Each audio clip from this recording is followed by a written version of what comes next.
Lena Carter, 23 and drowning in debt, just walked into a smoke-filled room with a man who could buy her life or destroy it. Alessandro Moretti, 70 years old and 2 years widowed, is offering her father's freedom. But the price isn't money. It's her, a marriage, an heir, and a choice that will change everything. If you want to see how this impossible deal unfolds, stay with me until the end. Hit that like button and comment what city you're watching from so I can see how far this story travels. The restaurant didn't look like the kind of place where lives got bought and sold. It looked like the kind of place where rich people ate tiny portions of food they couldn't pronounce and pretended to enjoy it. White tablecloths, crystal glasses, waiters who moved like shadows. Lena Carter stood just inside the entrance, her cheap cotton dress clinging to her back in the Sicilian heat, and felt every eye in the room turn toward her. She didn't belong here. She knew it. They knew it. But her father's life depended on her walking through that door anyway. "Miss Carter?" A waiter appeared at her elbow, his expression professionally neutral. "This way, please." Lena followed him through the maze of tables, past women in diamonds and men in suits that cost more than her rent. Her worn ballet flats made no sound on the marble floor. She tried to look presentable, pulled her dark hair into a bun, worn the one dress that didn't have paint stains. But next to these people, she looked like exactly what she was. A girl from nowhere, with nothing, trying to save someone who probably didn't deserve it. The waiter stopped at a corner table, partially hidden by a decorative screen. "Mr. Moretti will join you shortly." Lena slid into the chair and immediately wished she hadn't. The leather was butter soft, the kind of luxury she'd only ever seen in magazines. Through the screen's gaps, she could see the rest of the restaurant, but they couldn't easily see her. Private, discreet, the kind of table where people made deals they didn't want witnesses for. Her phone buzzed. She pulled it out, saw her father's number, and let it go to voicemail. What was she supposed to say? "I'm meeting the man you owe $2 million to, and I have no idea what I'm doing?" "You look terrified." Lena's head snapped up. She hadn't heard anyone approach, but there he was, standing beside the table like he'd materialized from smoke. Alessandro Moretti. She'd seen pictures online during her panicked research the night before, but they hadn't prepared her for the reality. He was old, that part she'd known. 70, the article said, though he could have passed for 60. Tall, broad-shouldered despite his age, with silver hair swept back from a face that had probably been handsome once and was now just hard. Sharp jaw.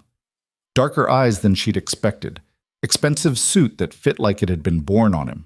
But it was his presence that made her breath catch. He didn't move like an old man. He moved like someone who'd spent his whole life expecting people to get out of his way, and they always had. "I'm not terrified," Lena lied, her voice coming out steadier than she felt. "No?" Alessandro settled into the chair across from her with the kind of ease that came from owning every room you entered. "Then you're either very brave or very stupid. I haven't decided which." A waiter appeared, poured wine into both their glasses without asking, and vanished again. "I don't drink," Lena said. "You will today." Alessandro picked up his glass, studied the deep red liquid like it held answers. "Your father owes me $2,400,000. Did he tell you that?" "He told me $2 million. The interest accrued." Alessandro took a slow sip. "He borrowed the initial sum 18 months ago, promised to repay it within 6 months. That deadline has passed, several times." Lena's hands were shaking. She pressed them flat against her thighs under the table. "He had a bad investment. He gambled it away."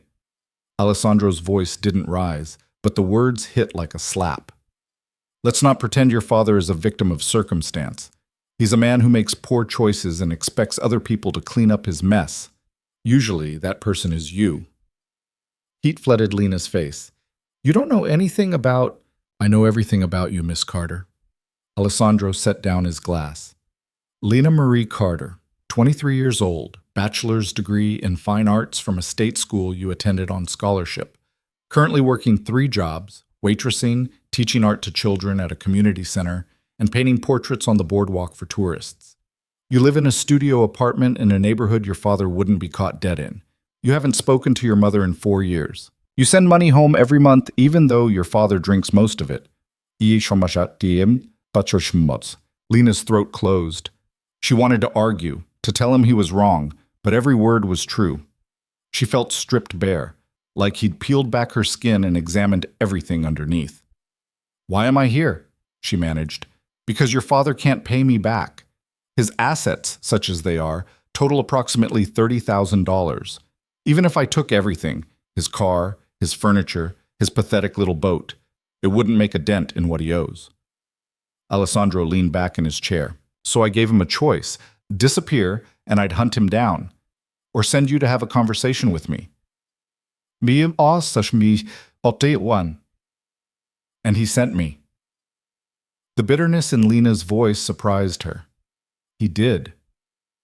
Something flickered in Alessandro's expression, not quite sympathy, but close, which tells me you're the only thing he values more than his own comfort. Barely. "What do you want from me?" Lena forced herself to meet his eyes. "I don't have any money either. I can pay you back, but it'll take time. Years. Probably. I can set up a payment plan. I don't want your money." The words hung in the air between them. Lena's pulse hammered in her ears. "Then what?" "I want you to marry me." For a moment, Lena thought she'd misheard. The restaurant noise faded to white static. Alessandro's face remained impassive, like he'd just suggested they order appetizers instead of proposing the most insane thing she'd ever heard. "Excuse me?" "Marriage," Alessandro repeated, his tone businesslike. "A legal contract. You become my wife. In exchange, your father's debt is forgiven. Completely." Lena laughed. She couldn't help it. The sound burst out of her, sharp and slightly hysterical. "You're joking. I never joke about business. This is insane. You don't even know me. I don't know you. You're—" She stopped herself before saying old enough to be my grandfather, but the thought must have shown on her face because Alessandro's mouth curved into something that wasn't quite a smile. "I'm aware of the age difference, Miss Carter. I'm 70 years old. You're young enough to be my granddaughter, yes. If that's your objection, we can end this conversation now." He started to stand. "Wait." Lena's hand shot out, stopping just short of touching his arm. "Just wait. Explain this to me. Why would you want to marry someone you've never met?" Alessandro settled back into his chair. "I need an heir." "You have children. I saw the articles. 2 sons. I have 2 disappointments." The words were cold, final. "My eldest, Marco, is 48 years old and has spent his entire life proving he's unfit to manage anything more complicated than a wine cellar. My youngest, Dante, is in prison for embezzlement. Neither of them will inherit my empire. So adopt someone. Find a protege." "I'm 70 years old, Miss Carter. I don't have time to raise and train someone from nothing. I need a child, a biological heir, someone with my blood who can be shaped, educated, prepared to take over when I'm gone." Lena's stomach turned. "You want me to have your baby?" "Yes." The single word carried no shame, no hesitation, just fact. "And then what?" Lena's voice came out whisper thin. "You raise it, and I just go away?" "No." Alessandro folded his hands on the table. "You would be my wife. You would live in my home, participate in my life, help raise the child. This wouldn't be a temporary arrangement. The marriage would be real in every legal sense, and in most practical senses as well." "Most?" "I won't force you into my bed, if that's your concern. The conception would be done through medical means. In vitro fertilization, clinical, efficient. You'd never have to touch me if the thought repulses you." It should have been a relief. Instead, Lena felt something twist in her chest. Not quite pity, but close. This powerful man, surrounded by wealth and influence, was so alone that he had to buy a wife, had to manufacture an heir in a laboratory. "Why me?" she asked quietly. "You need money. I need discretion. You're young, healthy, educated. You have no criminal record, no drug use, no history of mental illness in your family beyond your father's alcoholism. You're attractive enough that people won't question why I married you. And most importantly," Alessandro's eyes locked on hers, "you're desperate enough to consider this seriously instead of throwing your wine in my face and walking out." Lena looked down at the untouched glass in front of her. He was right. She hadn't left. She was still sitting here listening to this madness because underneath the horror was a tiny, treacherous spark of hope. $2 million. Gone. Her father would be free. She could stop working 3 jobs. She could maybe, finally, paint something that mattered instead of churning out sunset portraits for tourists who'd forget her name before they got back to their hotels. "I need to think about it," she said. "No." Lena's eyes snapped up. "No? The offer expires when you leave this restaurant. You decide now, or your father handles his own mess." Alessandro's expression didn't change. "I don't have time for hesitation, Miss Carter. I'm 70 years old. Every day I wait is a day I don't have. You want to think about it, weigh your options, consult with friends? Fine. But when you walk out that door, this conversation never happened. That's not fair. Fairness is a fairy tale people tell themselves to feel better about losing." Alessandro picked up his wine glass again. "Life isn't fair. It's simply a series of transactions. I'm offering you a transaction. Take it or leave it, but decide now." Lena's mind raced. This was insane. Marrying a stranger, having his child, living in his world, whatever that meant. She'd be giving up everything. Her freedom, her independence, her chance at a normal life with someone she actually loved. But what freedom did she have now? What independence? She lived in a shoebox apartment with mold in the bathroom and worked herself to exhaustion just to stay broke. Her father would keep gambling, keep destroying himself, and she'd keep trying to save him until it killed them both. At least this way, she'd have something. Security, resources, a chance to paint without wondering if she could afford rent, and a child, a baby that would be half hers, half his. A person who would grow up with every advantage she'd never had. What would the marriage look like? She heard herself ask. Day to day, what would you expect from me? Alessandro set down his glass. You would live in my home, a villa outside Taormina. You'd have your own space, bedroom, studio if you want to continue painting. You'd attend social functions with me when required. Dinners, charity events, business meetings where a wife's presence is expected. You'd be polite, presentable, and discreet. Would I be a prisoner? You'd be my wife. You could come and go as you pleased, within reason. I'm not a jailer, Miss Carter. I'm a businessman making a business arrangement. And after the baby is born, we raise it together. You'd have full parental rights. I'd expect you to be involved, present. This child would be ours, not mine alone. Lena closed her eyes, tried to imagine it, waking up in a stranger's house, pretending to be someone's wife, having a baby with a man old enough to remember the moon landing. If I say yes, she said slowly, I want it in writing, a contract. Everything you just said, my rights, my freedom, the debt forgiveness, all of it. Of course, my lawyers will draw it up tomorrow. And I want money of my own, not an allowance I have to ask for, a real account, in my name, that you can't touch. Alessandro's eyebrows rose slightly. How much? Lena thought of her current bank balance, $300 and change, $50,000 deposited before the wedding, $100,000. She blinked. What? If you're going to negotiate, do it properly. $100,000 deposited the day you sign the contract, and a monthly allowance of $10,000 after that. Alessandro leaned forward. I'm not a generous man, Miss Carter, but I pay well for quality work. If you're going to be my wife, you'll be compensated accordingly. Lena's head spun. $100,000, more money than she'd seen in her entire life just for signing a piece of paper. $10,000 a month after that. She could live for a year on what he was offering as pocket change. I want to finish my degree, she said suddenly. I never got my MFA. I want to go back to school. Fine. And I want to help my father get treatment, real treatment, for the drinking. Alessandro's expression hardened. Your father is a grown man responsible for his own choices. That's my condition. Lena's voice steadied. You want me to have your baby, live in your house, play your wife? Then you help me get my father into a good facility, rehab, therapy, whatever it takes. And you keep paying for it as long as he stays sober.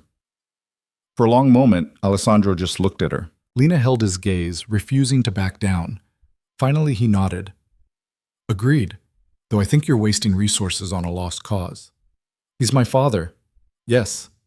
Something shifted in Alessandro's expression, a shadow of old pain. And we do foolish things for family. I understand that better than you know. A waiter appeared with menus. Alessandro waved him away. So, he said quietly, do we have an agreement, Miss Carter? This was it. The moment where Lena's life split into two paths. Walk away, and everything stayed the same. Hard, exhausting, familiar. Stay, and everything changed. For better or worse, she had no idea. She thought of her father, drunk and desperate. Her tiny apartment with the broken air conditioning. The portrait she'd been working on for 3 weeks that she'd probably never finish because she was too tired to pick up a brush after her shifts ended. She thought of $100,000, a villa in Sicily, a studio to paint in, a child with dark eyes who'd never have to choose between art school and eating. Yes, Lena whispered. We have an agreement. Alessandro extended his hand across the table. His palm was warm, dry, calloused in unexpected places. Lena shook it, feeling like she was signing her name in blood. Welcome to the family, Miss Carter. Or should I say, future Mrs. Moretti. The waiter returned with food Lena didn't remember ordering. The waiter, pasta that smelled incredible and tasted like sawdust in her mouth. She forced herself to eat anyway, to act normal, while her mind screamed that nothing about this was normal. The wedding will be in 3 weeks, Alessandro said, cutting into his steak with surgical precision. Small ceremony, immediate family only. My lawyers will explain what that means. 3 weeks? Lena nearly choked on her wine. She'd started drinking it without realizing. That's not enough time. It's plenty of time. You'll need a dress. My assistant will arrange it. Do you have a passport? No. Get one. Expedited. I'll cover the cost. Alessandro continued eating, unbothered by the fact that he'd just upended a stranger's entire existence. You'll move into the villa 1 week before the wedding. It'll help you adjust. I have jobs. An apartment. I can't just quit them, break the lease. I'll cover any penalties. He dabbed at his mouth with a napkin. Miss Carter, your old life is over. The sooner you accept that, the easier this transition will be. Lena set down her fork. Her appetite had completely vanished. And the baby. When would that happen? After the wedding. We'll begin the IVF process immediately. My doctors are excellent. You'll be in good hands. Have you done this before? The question came out before Lena could stop it. The IVF, I mean. With your wife? Alessandro's face went carefully blank. No. My sons were conceived naturally. My wife, Elena, was 26 when we married. I was 33. We had what people would call a traditional marriage. I'm sorry she died. Are you? Alessandro's eyes met hers, sharp and assessing. Or are you simply being polite? Lena considered lying, then decided against it. Both, I guess. I'm sorry anyone lost someone they loved, but I didn't know her. So mostly I'm just being polite. Something that might have been respect flickered across Alessandro's face. Honesty. Good. We'll need that, you and I. This arrangement only works if we're honest with each other. Then honestly, I'm terrified. Lena wrapped her hands around her wine glass. I have no idea what I just agreed to. I don't know you. I don't know your world. I don't know how to be anyone's wife, let alone the wife of someone like you. Someone like me? Rich, powerful, old. She said the last word quietly, but it hung between them anyway. Alessandro leaned back in his chair, studying her. Do I repulse you? No. The answer surprised Lena as much as it probably surprised him. You scare me. But that's different. How? Repulsion is shallow, physical. You're old, but you're not. Lena fumbled for words, feeling her face heat. You're not unattractive. You're just intimidating. I've been called worse. Alessandro's mouth quirked. And you, Miss Carter, are either a skilled liar or genuinely unusual. Most people your age look at me and see a fossil. Most people my age haven't agreed to marry you for money. The words came out harsher than Lena intended. Alessandro's expression didn't change, but something shifted in his eyes. Acknowledgement, maybe. Or appreciation for the bluntness. True, he said simply. Finish your dinner, then I'll take you home. I can get myself, you're about to become my wife, which means you're about to become a target. Alessandro gestured, and a man Lena hadn't noticed before materialized from somewhere near the entrance. Tall, broad, wearing a suit that barely concealed the bulge of a shoulder holster. This is Bruno. He'll be your driver and bodyguard until the wedding. I don't need a bodyguard. Yes, you do. My enemies will be your enemies, Miss Carter, and I have more enemies than you can imagine. Alessandro stood, buttoning his jacket. Bruno will take you home tonight. Tomorrow, he'll help you pack. You'll stay in a hotel until the move to the villa, somewhere safe, somewhere I can ensure your protection. Lena stood too, her legs shaky. This is moving too fast. Life moves fast when you're running out of time. Alessandro pulled out his phone, typed something. Lena's phone buzzed a second later. She looked down, saw a notification from her bank app, and nearly dropped the device. $100,000. Deposited. Real. First installment, Alessandro said. The rest comes after the wedding, assuming you don't run. I won't run. Lena didn't know if that was true, but saying it out loud made it feel more real. Good. Alessandro moved around the table, stopped close enough that Lena could smell his cologne, something expensive and understated, cedar and smoke. One more thing, before you leave. He reached into his jacket and pulled out a small box. Not a ring box. Something flatter, wider. He opened it, revealing a phone. New, sleek, definitely not the cracked model Lena had been using for 3 years.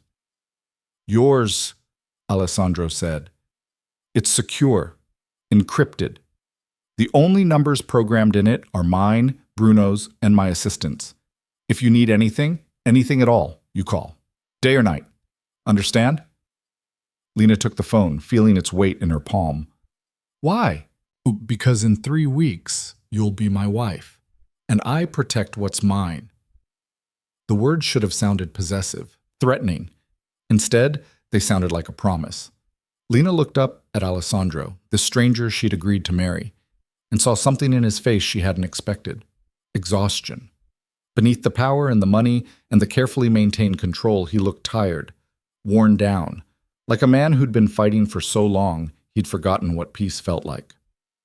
Okay, Lena said softly. I'll call if I need you. Alessandro nodded, then turned to leave.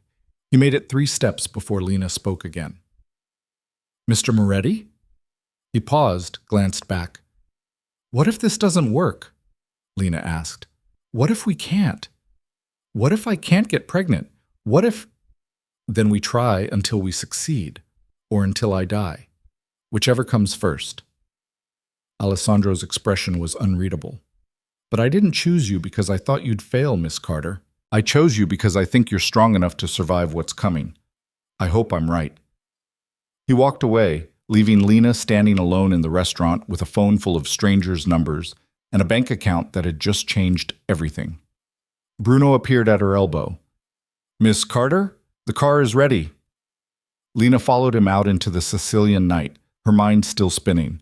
The car was a Mercedes, black and sleek, and probably worth more than her entire apartment building. Bruno held the door open. Lena slid inside, sinking into leather seats that probably cost more than her art degree.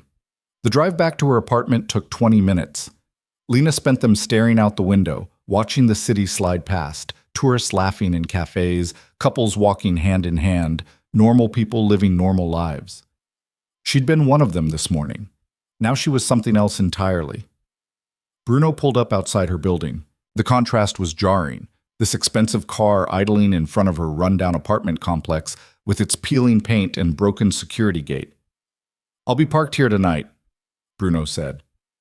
Tomorrow morning, 8 a.m., we pack your things. Mr. Moretti has arranged a suite at the Hotel Villa Carlotta. You'll stay there until the wedding. I have work tomorrow. 3 shifts. No, you don't. Mr. Moretti's assistant called your employers this afternoon. They've been compensated for the sudden notice.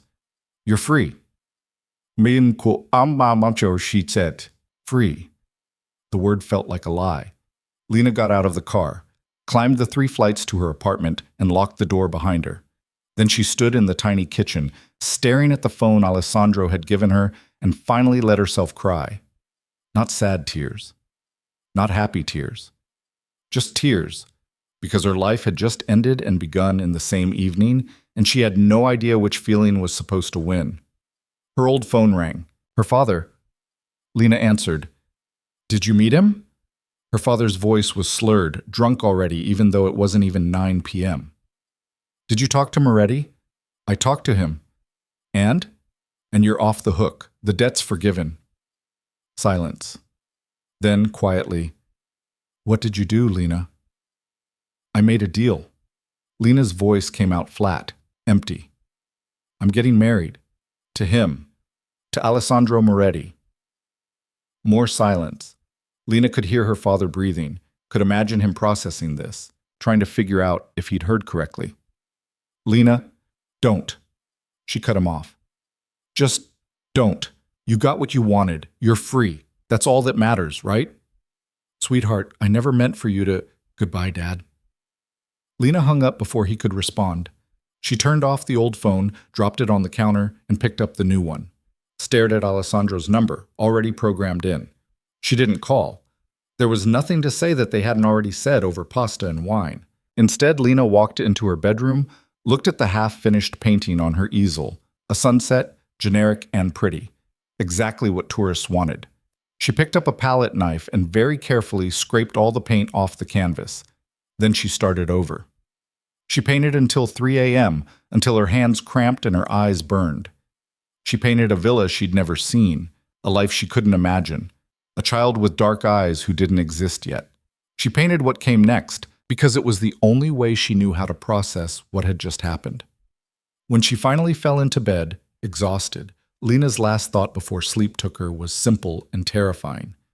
My name is going to be Lena Moretti.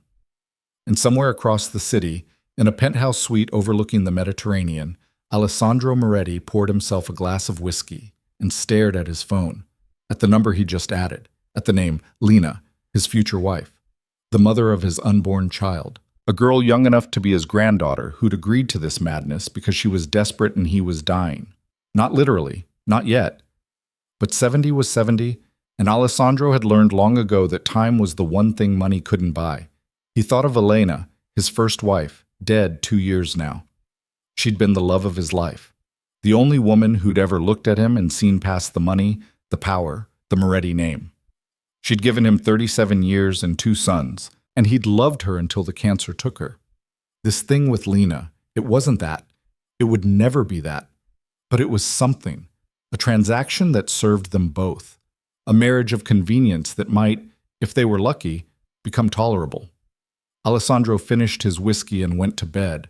Tomorrow, his lawyers would draft the contract. Next week, Lena would move into the villa. In 3 weeks, she'd become his wife. And after that, they'd see if 2 people from completely different worlds could build something that resembled a life.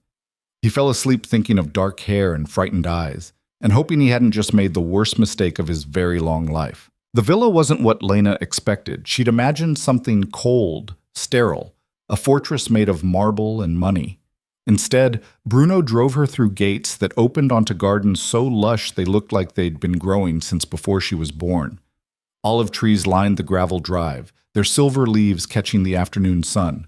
Stone walls covered in bougainvillea, fountains that whispered instead of shouted. The house itself sat at the top of a hill, sprawling and sun-bleached, with terracotta tiles and windows that seemed to go on forever. Beautiful, Lena thought, and absolutely terrifying. "This is home," Bruno said, pulling the Mercedes to a stop in front of broad stone steps. "Mr. Moretti is waiting inside." Lena's stomach twisted.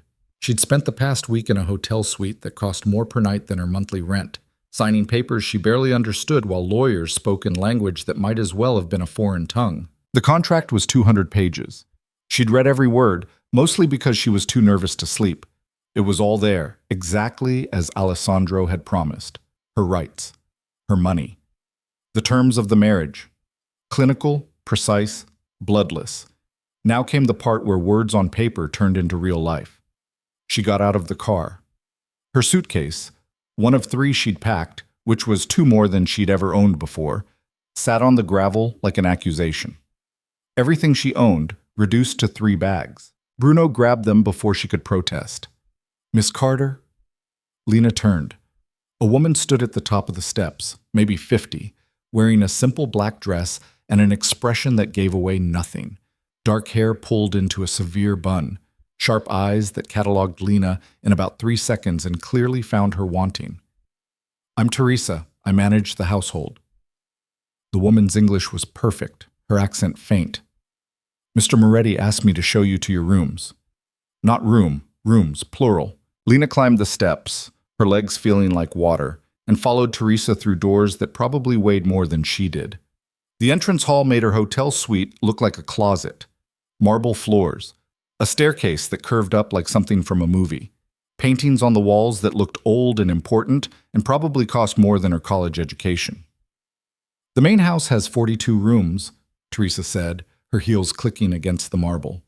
"You won't need most of them. Your quarters are in the east wing. Mr. Moretti's are in the west. The staff quarters are separate, near the kitchen." "How many staff in?" Lena asked, her voice barely above a whisper. 12 live in, another 20 who come daily for the gardens, maintenance, security." Teresa glanced back. "You'll meet them gradually? No need to memorize names today." They climbed the stairs. The second-floor hallway stretched in both directions, lined with more paintings, more windows looking out onto gardens that seemed to go on forever. Teresa led her to the right, down a corridor that ended in a set of double doors. "You're sweet," Teresa said, pushing them open. Lena stepped inside and forgot how to breathe. It wasn't a room, it was an apartment, a sitting area with sofas that looked like clouds and a fireplace big enough to stand in. Beyond that, a bedroom with a bed that could sleep 4 people comfortably, and French doors opening onto a private balcony. Everything was done in soft colors, cream and gold and pale blue, like someone had bottled sunlight and poured it into the walls. "The bathroom is through there." Teresa gestured to another door. "Your closet is being stocked. Mr. Moretti's stylist will come tomorrow to finalize your wardrobe for the wedding and after." "I have clothes," Lena said weakly. Teresa's expression suggested otherwise. "The studio is next door. Mr. Moretti had it prepared per your contract specifications. Shall I show you?" Lena nodded, not trusting her voice. Teresa led her through a connecting door, and Lena's breath caught again. The studio was enormous. North-facing windows flooded the space with perfect light, easels, canvases, paints organized by color in a way that made her artist's heart sing. A worn wooden table for mixing, storage cabinets, even a small sink in the corner. Everything she'd ever wanted in a workspace, and things she hadn't even known to want.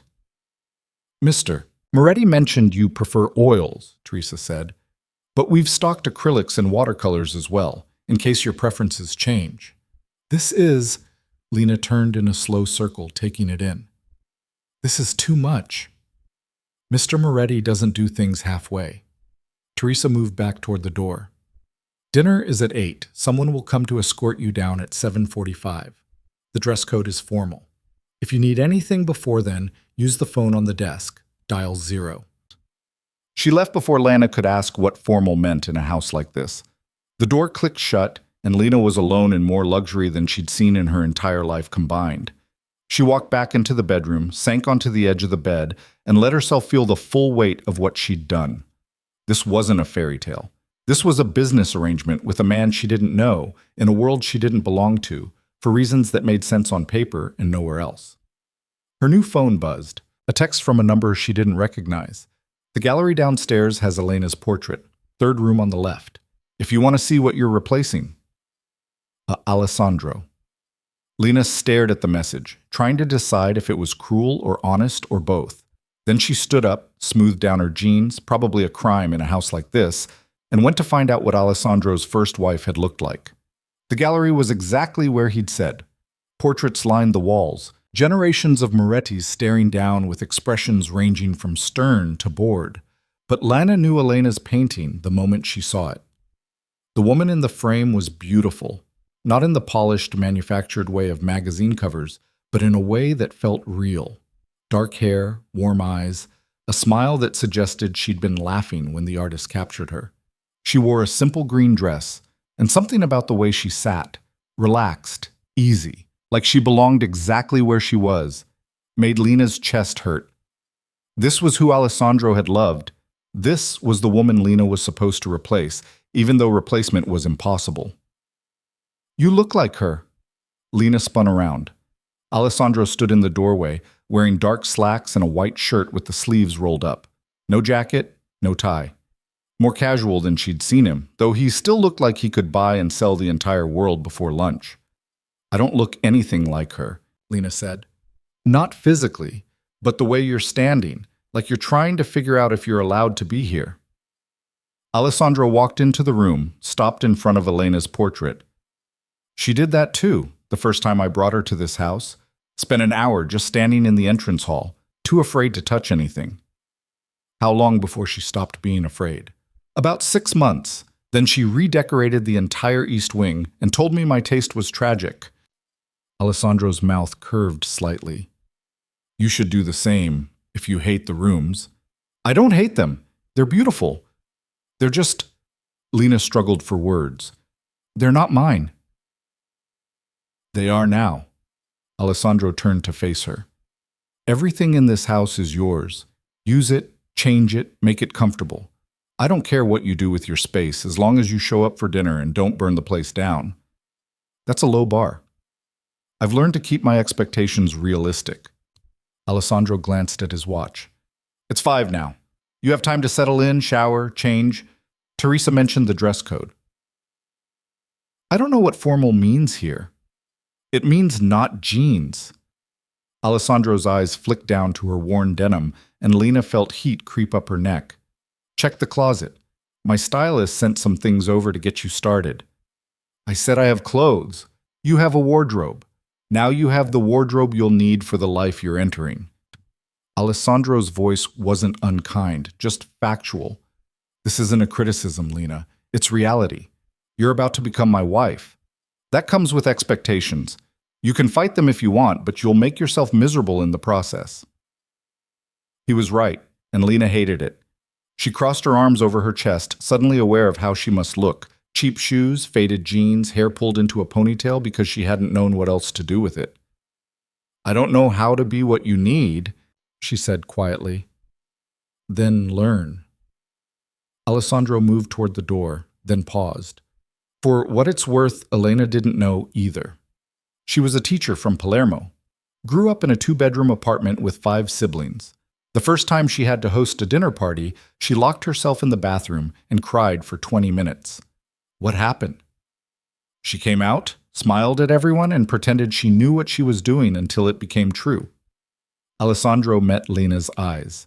"You're stronger than you think, Lena. You agreed to this arrangement, which means you're either desperate or brave. I'm starting to think it's both." He left before she could respond. Lena stood alone in the gallery, surrounded by dead Morettis and one very alive woman who'd apparently figured out how to survive this world.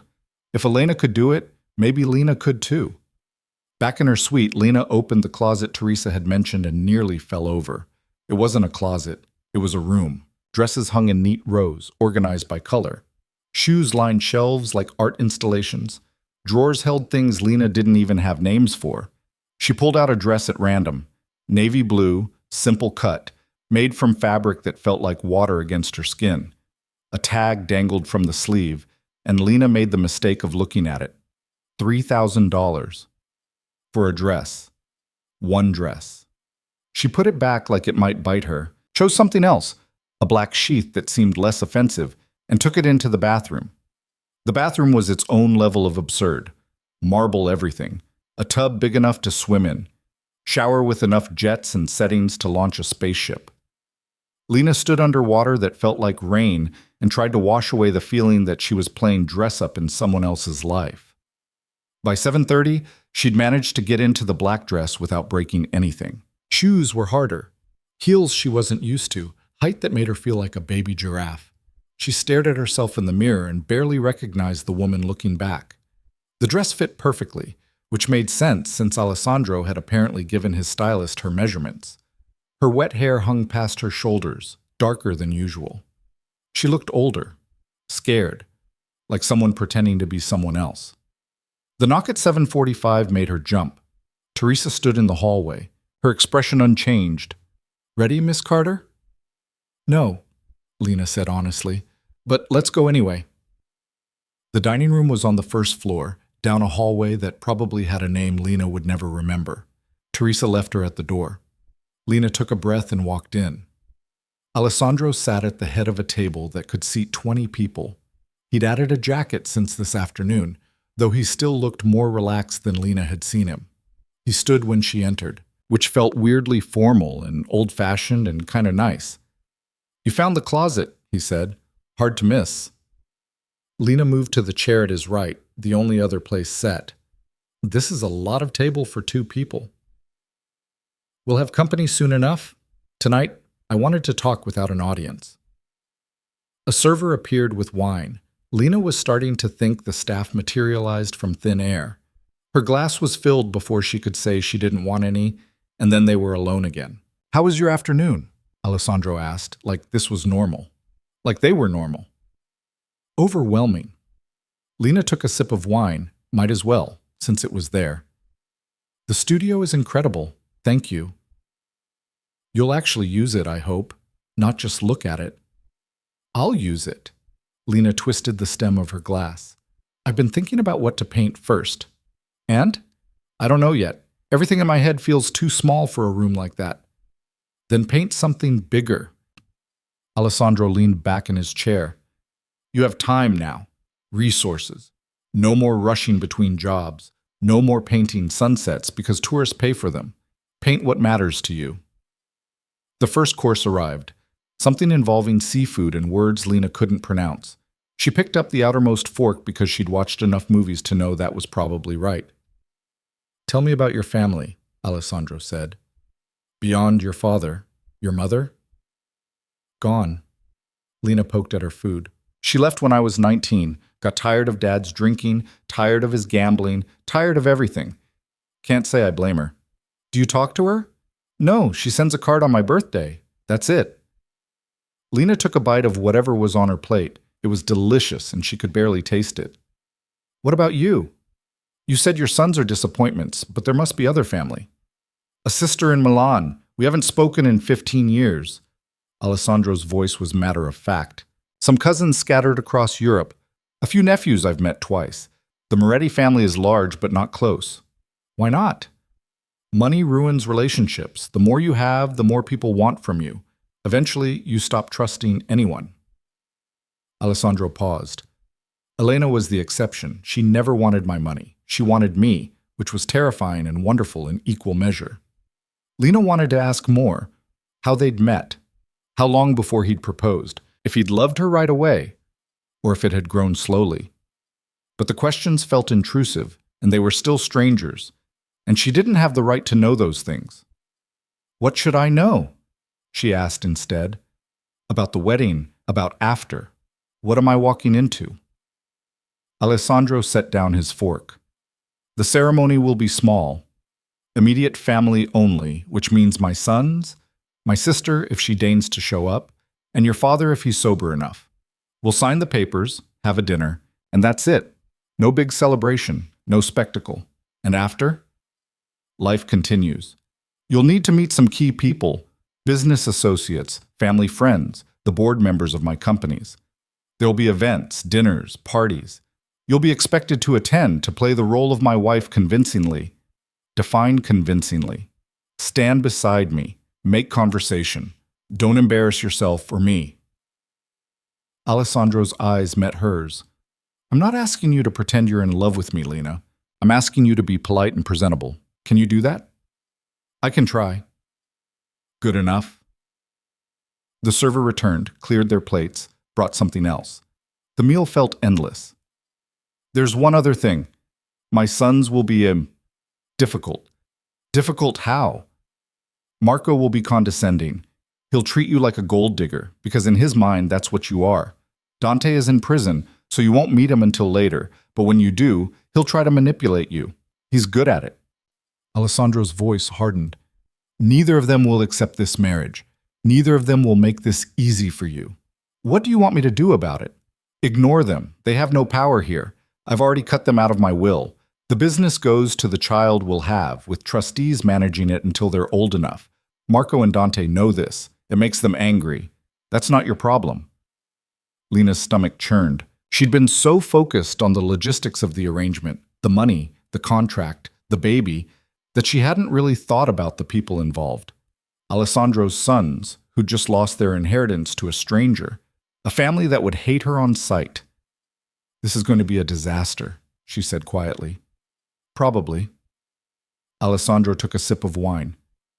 But I didn't choose you because I thought it would be easy. I chose you because I needed someone who wouldn't crumble under pressure. You've survived your father for 23 years. You can survive my family. Your family hasn't seen me yet. They will soon enough. Alessandro stood, which apparently meant dinner was over. Come with me. There's something you should see.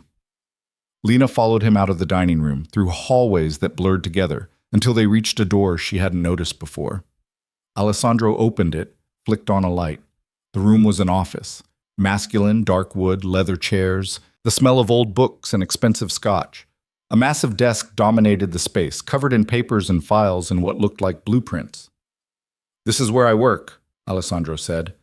Where I've worked for 40 years. Built my empire from this room. Why are you showing me this? Alessandro moved to the desk, picked up a file, and handed it to her. Open it. Lena did. Inside were documents, legal papers, bank statements, things she didn't entirely understand. But she understood the numbers.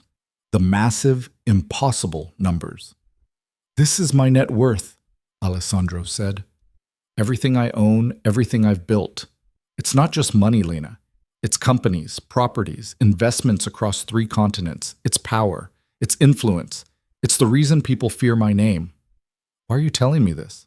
Because in 3 weeks, half of this becomes yours. Alessandro's eyes were intense, serious.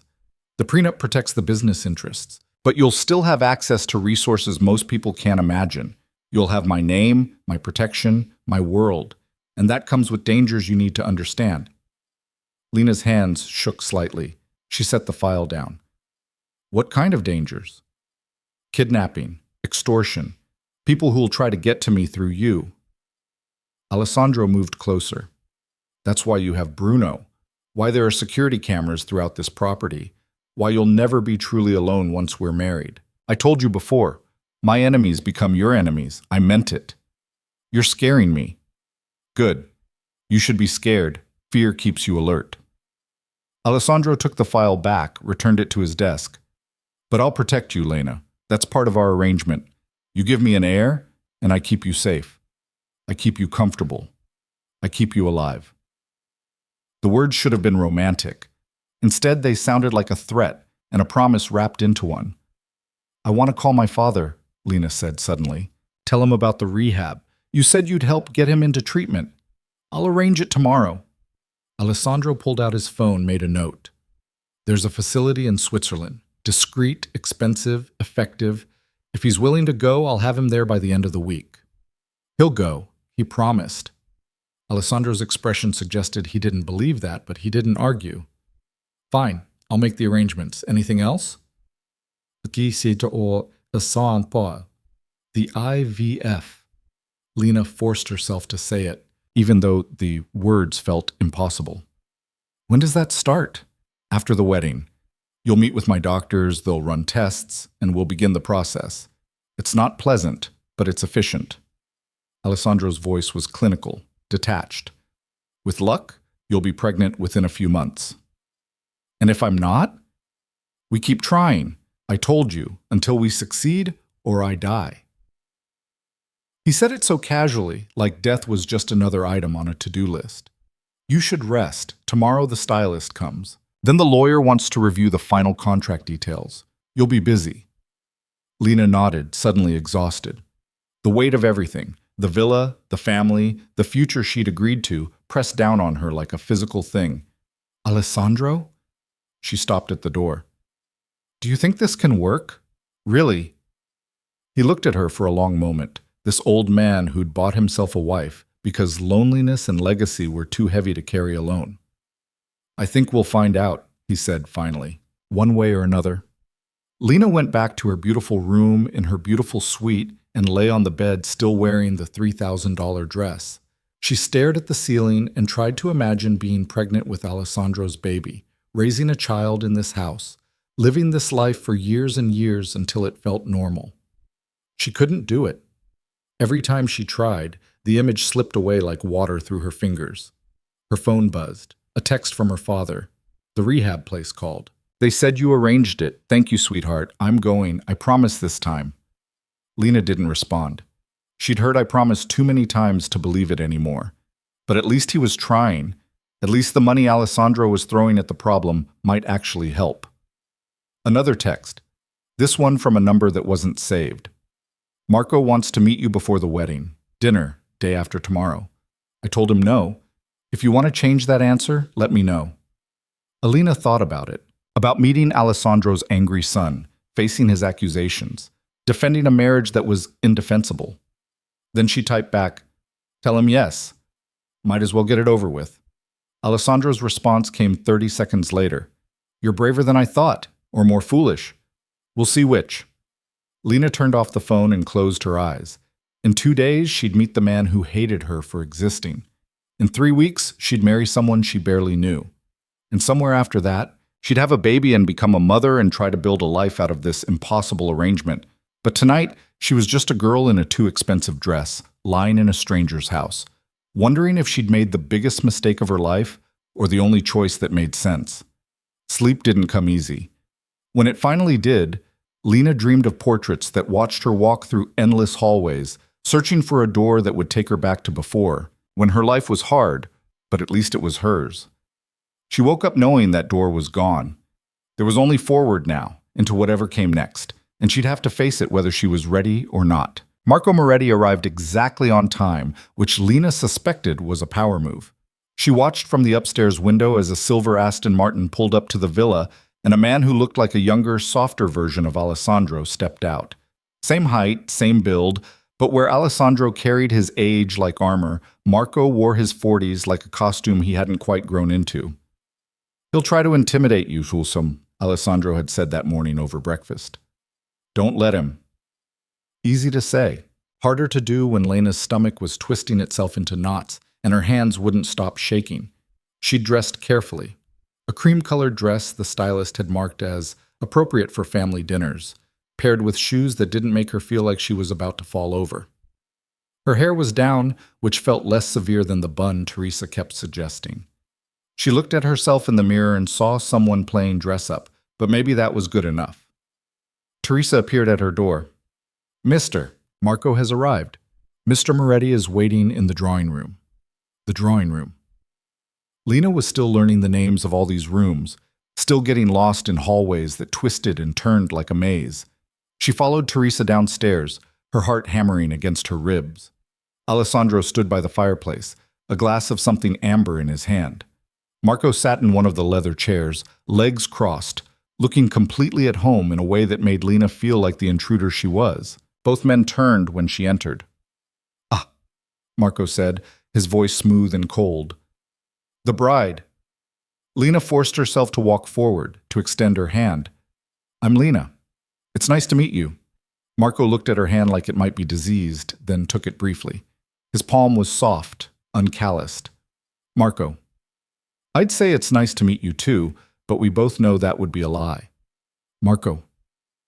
Alessandro's voice held a warning. "What? You want me to pretend this is normal?"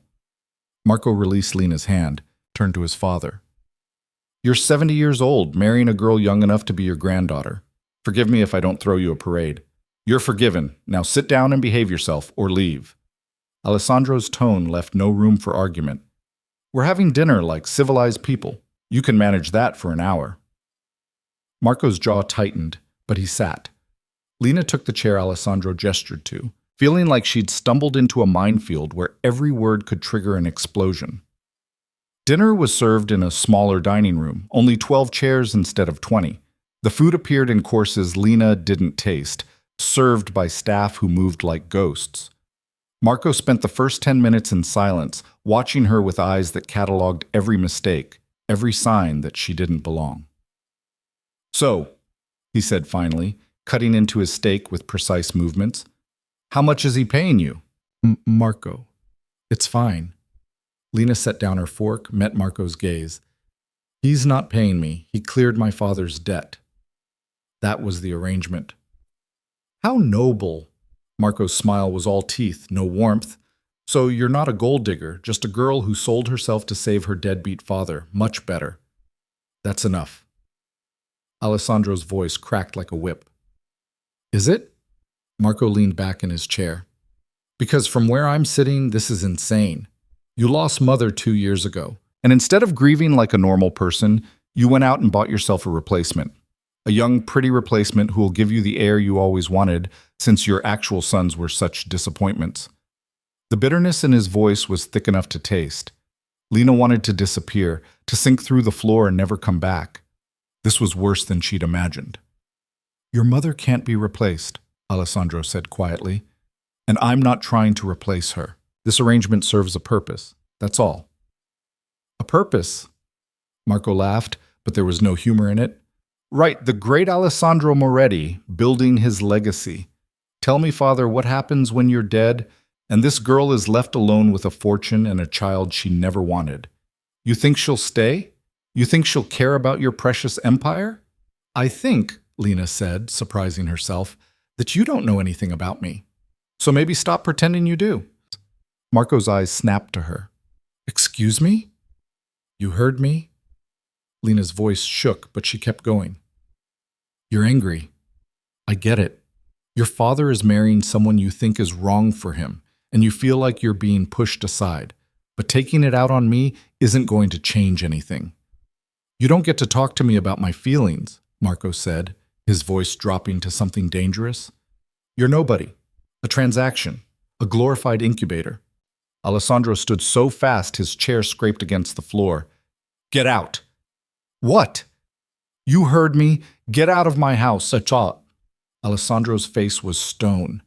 "I invited you here as a courtesy to meet the woman who will be my wife. Instead, you've spent the entire evening being cruel and small. I'm done with it. Leave." Marco stood too, his face flushed. "This is unbelievable. You're choosing her over your own son. You made that choice, not me. You've had 48 years to prove yourself worthy of this family's legacy. You've failed at every turn. Lena's been here less than a week, and she's shown more spine than you've shown in your entire life." Alessandro moved toward the door. "Bruno will see you out." "You'll regret this," Marco said, but his voice had lost its edge. He sounded more tired than angry now. "She'll leave you. They always do when the money runs out or someone younger comes along. Then I'll deal with it when it happens. Until then, you're not welcome here unless you can behave like an adult." Alessandro opened the door. Bruno appeared like he'd been waiting. "Goodbye, Marco." Marco looked at Lena one last time, and for a second she saw something other than anger in his eyes. Hurt, maybe. Or fear. Then it was gone, replaced by cold contempt. "Good luck," he said to her. "You're going to need it." He left. The door closed. Lena sat frozen in her chair, her appetite completely gone, her heart still racing. Alessandro returned to the table, picked up his wine glass, and drained it. "I apologize. That was inappropriate. He hates me. He hates himself. You're just a convenient target." Alessandro sat back down heavily. "My sons learned cruelty from watching me. I was a hard father, demanding, unforgiving. Marco wanted my approval his whole life and never got it. Now he sees you getting something he thinks should be his, and he can't handle it. Should I have stayed quiet? Let him say whatever he wanted? No." Alessandro looked at her, and something in his expression softened. "You did exactly right. Standing up to him was brave. Stupid, perhaps, but brave." "Great. I've been here less than a week, and I've already made an enemy." "You had an enemy the moment you agreed to marry me. At least now he knows you're not going to be pushed around." Alessandro refilled his wine glass. "Marco will come around eventually, or he won't. Either way, He doesn't get a vote in what happens next. Lena pushed food around her plate, not eating. The evening had drained her, left her feeling raw and exposed. What about Dante, your other son? When do I meet him? Not soon. He's serving a 7-year sentence, won't be eligible for parole for another 3. Alessandro's voice was flat. When he gets out, if he gets out, you'll meet him. Until then, consider it a blessing. What did he do? You said embezzlement, but he stole from me. Specifically, he stole from the charitable foundation Elena set up before she died. Used it as a personal bank account for 2 years before I caught him. Alessandro's knuckles were white around his glass. My own son, stealing from his dead mother's legacy. I had him prosecuted to the full extent of the law. The coldness in his voice made Lena shiver. That must have been hard. It was necessary. Dante is a sociopath. Charming, intelligent, completely without conscience. He would have destroyed everything if I'd let him continue. Alessandro set down his glass. You'll meet him eventually. When you do, remember, nothing he says is trustworthy. He'll try to manipulate you, turn you against me, convince you he's the victim. Don't believe him. Lena nodded, filing that information away for later. The Moretti family was starting to look less like a dynasty and more like a disaster waiting to happen. I want to paint tomorrow, she said, changing the subject. In the studio. Is that okay? It's your studio. You don't need permission. Alessandro studied her. What will you paint? I don't know yet. Maybe nothing. Maybe I'll just sit there and stare at blank canvas for 8 hours. Lena managed a weak smile. I haven't had free time in so long. I'm not sure I remember how to use it. Then learn. You have nothing but time now. Alessandro stood. I have work to finish. You should rest. The wedding is in 2 weeks. Things will get more complicated before they get easier. He left her alone in the dining room. Lena sat there for a while longer, listening to the silence of the big house, feeling smaller than she had in years. The next morning, she woke early and went straight to the studio. She'd barely slept, kept replaying the dinner with Marco, his words echoing in her head. Gold digger. Transaction. Incubator. None of it was wrong, exactly. She had sold herself, in a way. Agreed to have a baby with a stranger for money. But it was more complicated than that, wasn't it? Or was she just lying to herself to feel better about the choice she'd made? The studio was flooded with morning light. Lena stood in front of a blank canvas for 20 minutes, brush in hand, and felt absolutely nothing. No inspiration, no vision, no urge to create, just emptiness. She set down the brush and called her father instead. He answered on the 3rd ring. Lena, is everything okay? I'm fine. I just wanted to check on you. Have you heard from the facility? Yeah, they called yesterday. I'm supposed to fly out next week. First-class ticket. Can you believe that? Her father's voice was bright, excited, too excited. Your new husband must really have money to burn. He does, but that's not the point. The point is you getting help. I know, sweetheart, I know. I'm going to do it right this time. Get sober, stay sober, make you proud. He paused. How are you, really? This whole thing with Moretti, it's what I chose, Lena cut him off. And it's done, so let's not talk about it. Lena, I mean it, Dad. You wanted to know if I'm okay. I'm okay. The villa is beautiful, Alessandro is treating me well, and in 2 weeks I'll be married. That's all there is to say. Silence on the other end. Then, quietly, I'm sorry. For everything. For the debt. For putting you in this position. If I could go back and change it, but you can't. So let's just move forward. Lena's throat was tight. Get better, Dad. Actually get better this time. That's what I need from you. I will. I promise. Another promise. Lena wanted to believe it, but hope felt dangerous. I have to go. Call me when you get to Switzerland. She hung up before he could respond, before the conversation could turn into something messier. Then she sat in the empty studio and tried to remember the last time she'd painted something that mattered. The memory wouldn't come.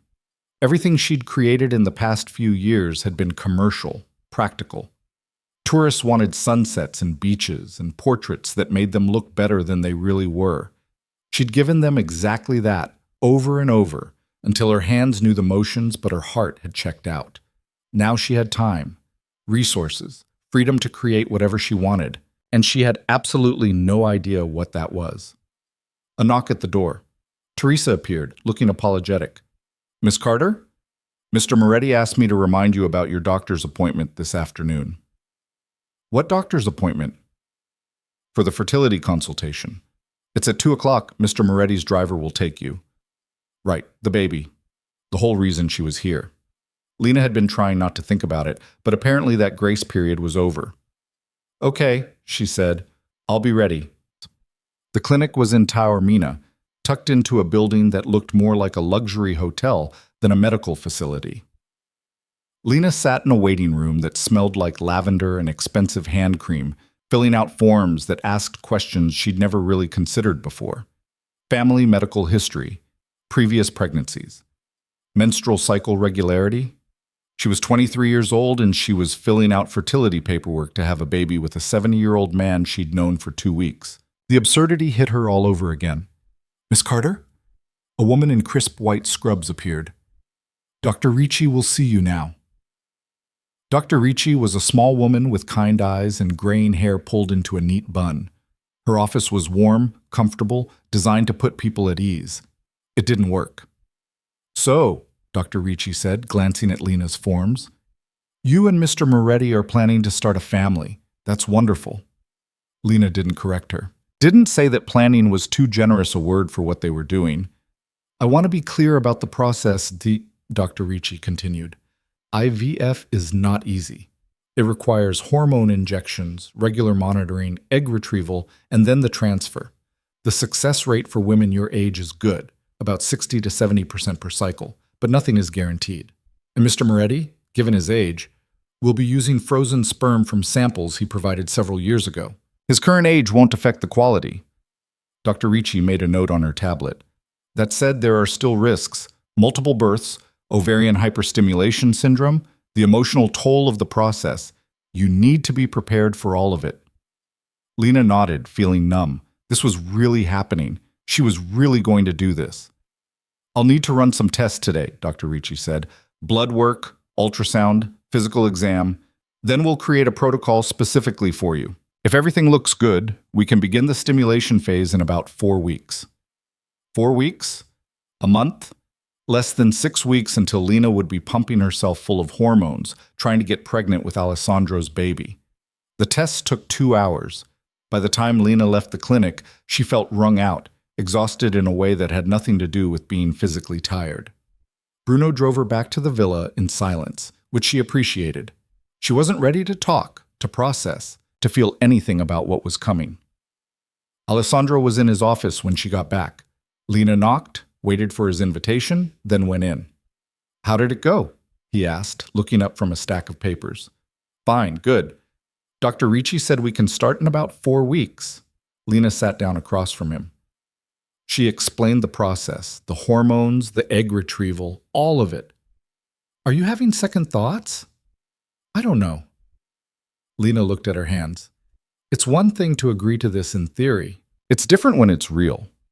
When there's a doctor explaining how they're going to harvest my eggs and create a baby in a lab."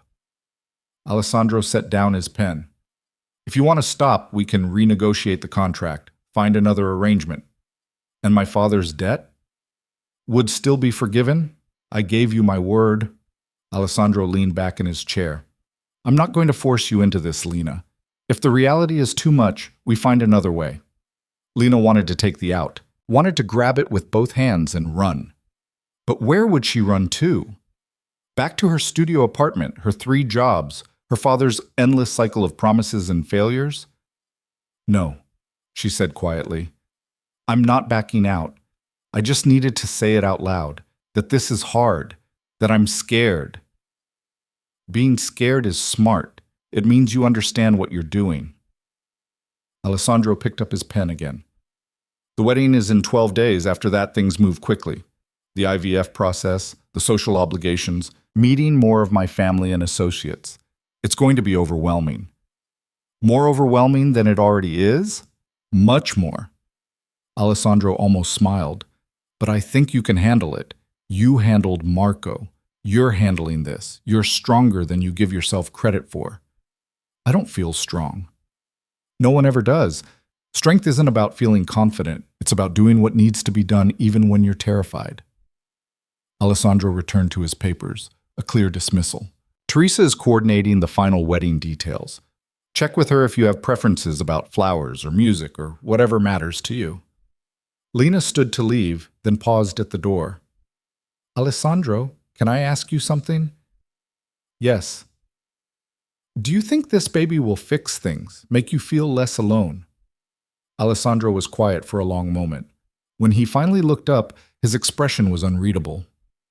I think this baby will give me a purpose, a reason to keep building instead of just maintaining what I've already built. Whether that fixes anything remains to be seen. It wasn't the answer Lena expected, but it was honest. She left him to his work and went back to the studio, where blank canvases still waited for her to figure out what she wanted to say. The next week passed in a blur. The stylist came and went, leaving behind a wedding dress that was simple and beautiful and made Lena feel like a stranger in her own skin. Teresa coordinated vendors, flowers, music, 1,000 details Lena barely registered. Alessandro was busy with work, often gone before Lena woke up and returning late in the evening. They had dinner together most nights, awkward conversations that got slightly easier as the days passed, but never quite felt natural. Lena painted in the mornings, though nothing she created felt right. She'd start something, work on it for hours, then scrape it all off and begin again. The frustration built until she wanted to throw brushes at the wall. 3 days before the wedding, Alessandro found her in the studio at midnight, covered in paint, staring at a canvas she'd destroyed and rebuilt 6 times. You should be sleeping, he said from the doorway. Can't sleep. Might as well do this. Lena gestured at the mess around her. Though I'm not sure this qualifies as doing anything productive. Alessandro walked into the room, studied the canvas. It was a portrait of sorts, abstract, fractured, a woman's face split into pieces that didn't quite fit together. It's good. It's a disaster. It's honest. Alessandro looked at her. You're painting how you feel. That's more than most people can manage. How do you know how I feel? Because I felt the same way before I married Elena, terrified, like I was about to step off a cliff and had no idea if there'd be ground at the bottom. Alessandro moved closer. For what it's worth, there was ground. It took time to find it, but it was there. And with me? You think we'll find ground? I think we'll find something. Whether it's ground or quicksand remains to be seen. Alessandro's mouth quirked. But at least we'll find out together. It should have been comforting.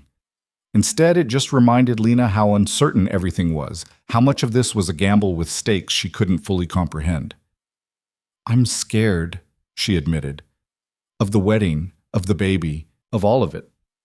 Good. Fear will keep you sharp. Alessandro turned to leave, then paused. Lena? For what it's worth, I'm scared too. I'm betting everything on this arrangement, my legacy, my final years, the hope that I can build something that lasts beyond me. If it fails, I don't have time for a second chance. So you're not alone in being terrified. He left her with that, and Lena stood alone in the studio, surrounded by failed paintings and the weight of promises she'd made. 3 more days until the wedding. 3 more days until her life changed forever. She picked up her brush and started again, painting the only thing that felt true. A door, slightly open, with light spilling through. She didn't know what was on the other side, didn't know if walking through would save her or destroy her. But she was going to find out. The morning of the wedding, Lena woke to rain hammering against the windows. She lay in bed listening to it, thinking that even the weather knew this was a mistake. Teresa knocked at 7, bringing coffee and the news that the ceremony would be moved indoors. The garden setup was ruined, but the villa's ballroom would work just as well. Everything was being handled. All Lena had to do was show up. Simple. Except nothing about this was simple. Her father arrived at 9, looking better than she'd seen him in years. Sober, clean-shaven, wearing a suit that actually fit. The rehab facility had worked fast, though Lena knew the real test would come later, after the structure and supervision were gone. You look beautiful, sweetheart. he said when she opened the door to her suite. His eyes were damp. So much like your mother. Don't, Lena said quietly. Not today. He nodded, swallowed whatever else he'd been planning to say. I just wanted to tell you I'm proud of you. I know I have no right to be, given everything, but I am. You're proud that I'm marrying a stranger to fix your mess? The words came out harsher than Lena intended, but she was done pretending this was anything other than what it was. Her father flinched. I'm proud that you're surviving, he said, that you're stronger than I ever was. That's what I meant. Lena wanted to stay angry, but exhaustion won out. I'm glad you're sober, Dad. I really am. Just please stay that way. I will, I swear it. He hugged her, and Lena let him, even though promises from him had stopped meaning anything years ago. The dress waited in her closet, a ghost in ivory silk. The stylist had chosen well. Simple lines, no beading or lace, nothing that tried too hard. It fit perfectly, which made sense given the 3 fittings she'd endured. Lena looked at herself in the mirror and saw a bride. Not her exactly, just a bride, generic and forgettable. Teresa appeared with a hairstylist who pinned Lena's dark hair into something elegant and complicated. Makeup followed, professional but understated. By 11, she looked like someone who belonged in Alessandro's world, which was the whole point. It's time, Teresa said at 11:45. The ballroom had been transformed. White flowers everywhere, candles despite the morning hour, chairs arranged in neat rows for the handful of guests, maybe 20 people total. Lena recognized Bruno near the back, and a woman who might have been Alessandro's sister based on her bone structure and the way she looked at everything with thinly veiled contempt. Marco sat in the front row, his expression carefully neutral. No sign of Dante, obviously, just Alessandro's broken family and Lena's father, all gathered to witness a transaction dressed up as a wedding. Alessandro stood at the front with the officiant, wearing a black suit that probably cost more than most people's cars. He turned when Lena entered, and something flickered across his face. Not love, not even affection, but maybe acknowledgement. She was here. She'd shown up. That was something. There was no music, no dramatic walk down an aisle. Lena just moved forward, her father beside her, until they reached Alessandro. Her father shook his hand, kissed Lena's cheek, and retreated to his seat. Then it was just Lena and Alessandro and the officiant and words that barely registered. The ceremony took 8 minutes. Lena said, I do, when prompted, her voice steadier than she felt. Alessandro's voice was firm, certain, like he made legally binding commitments every day. Maybe he did.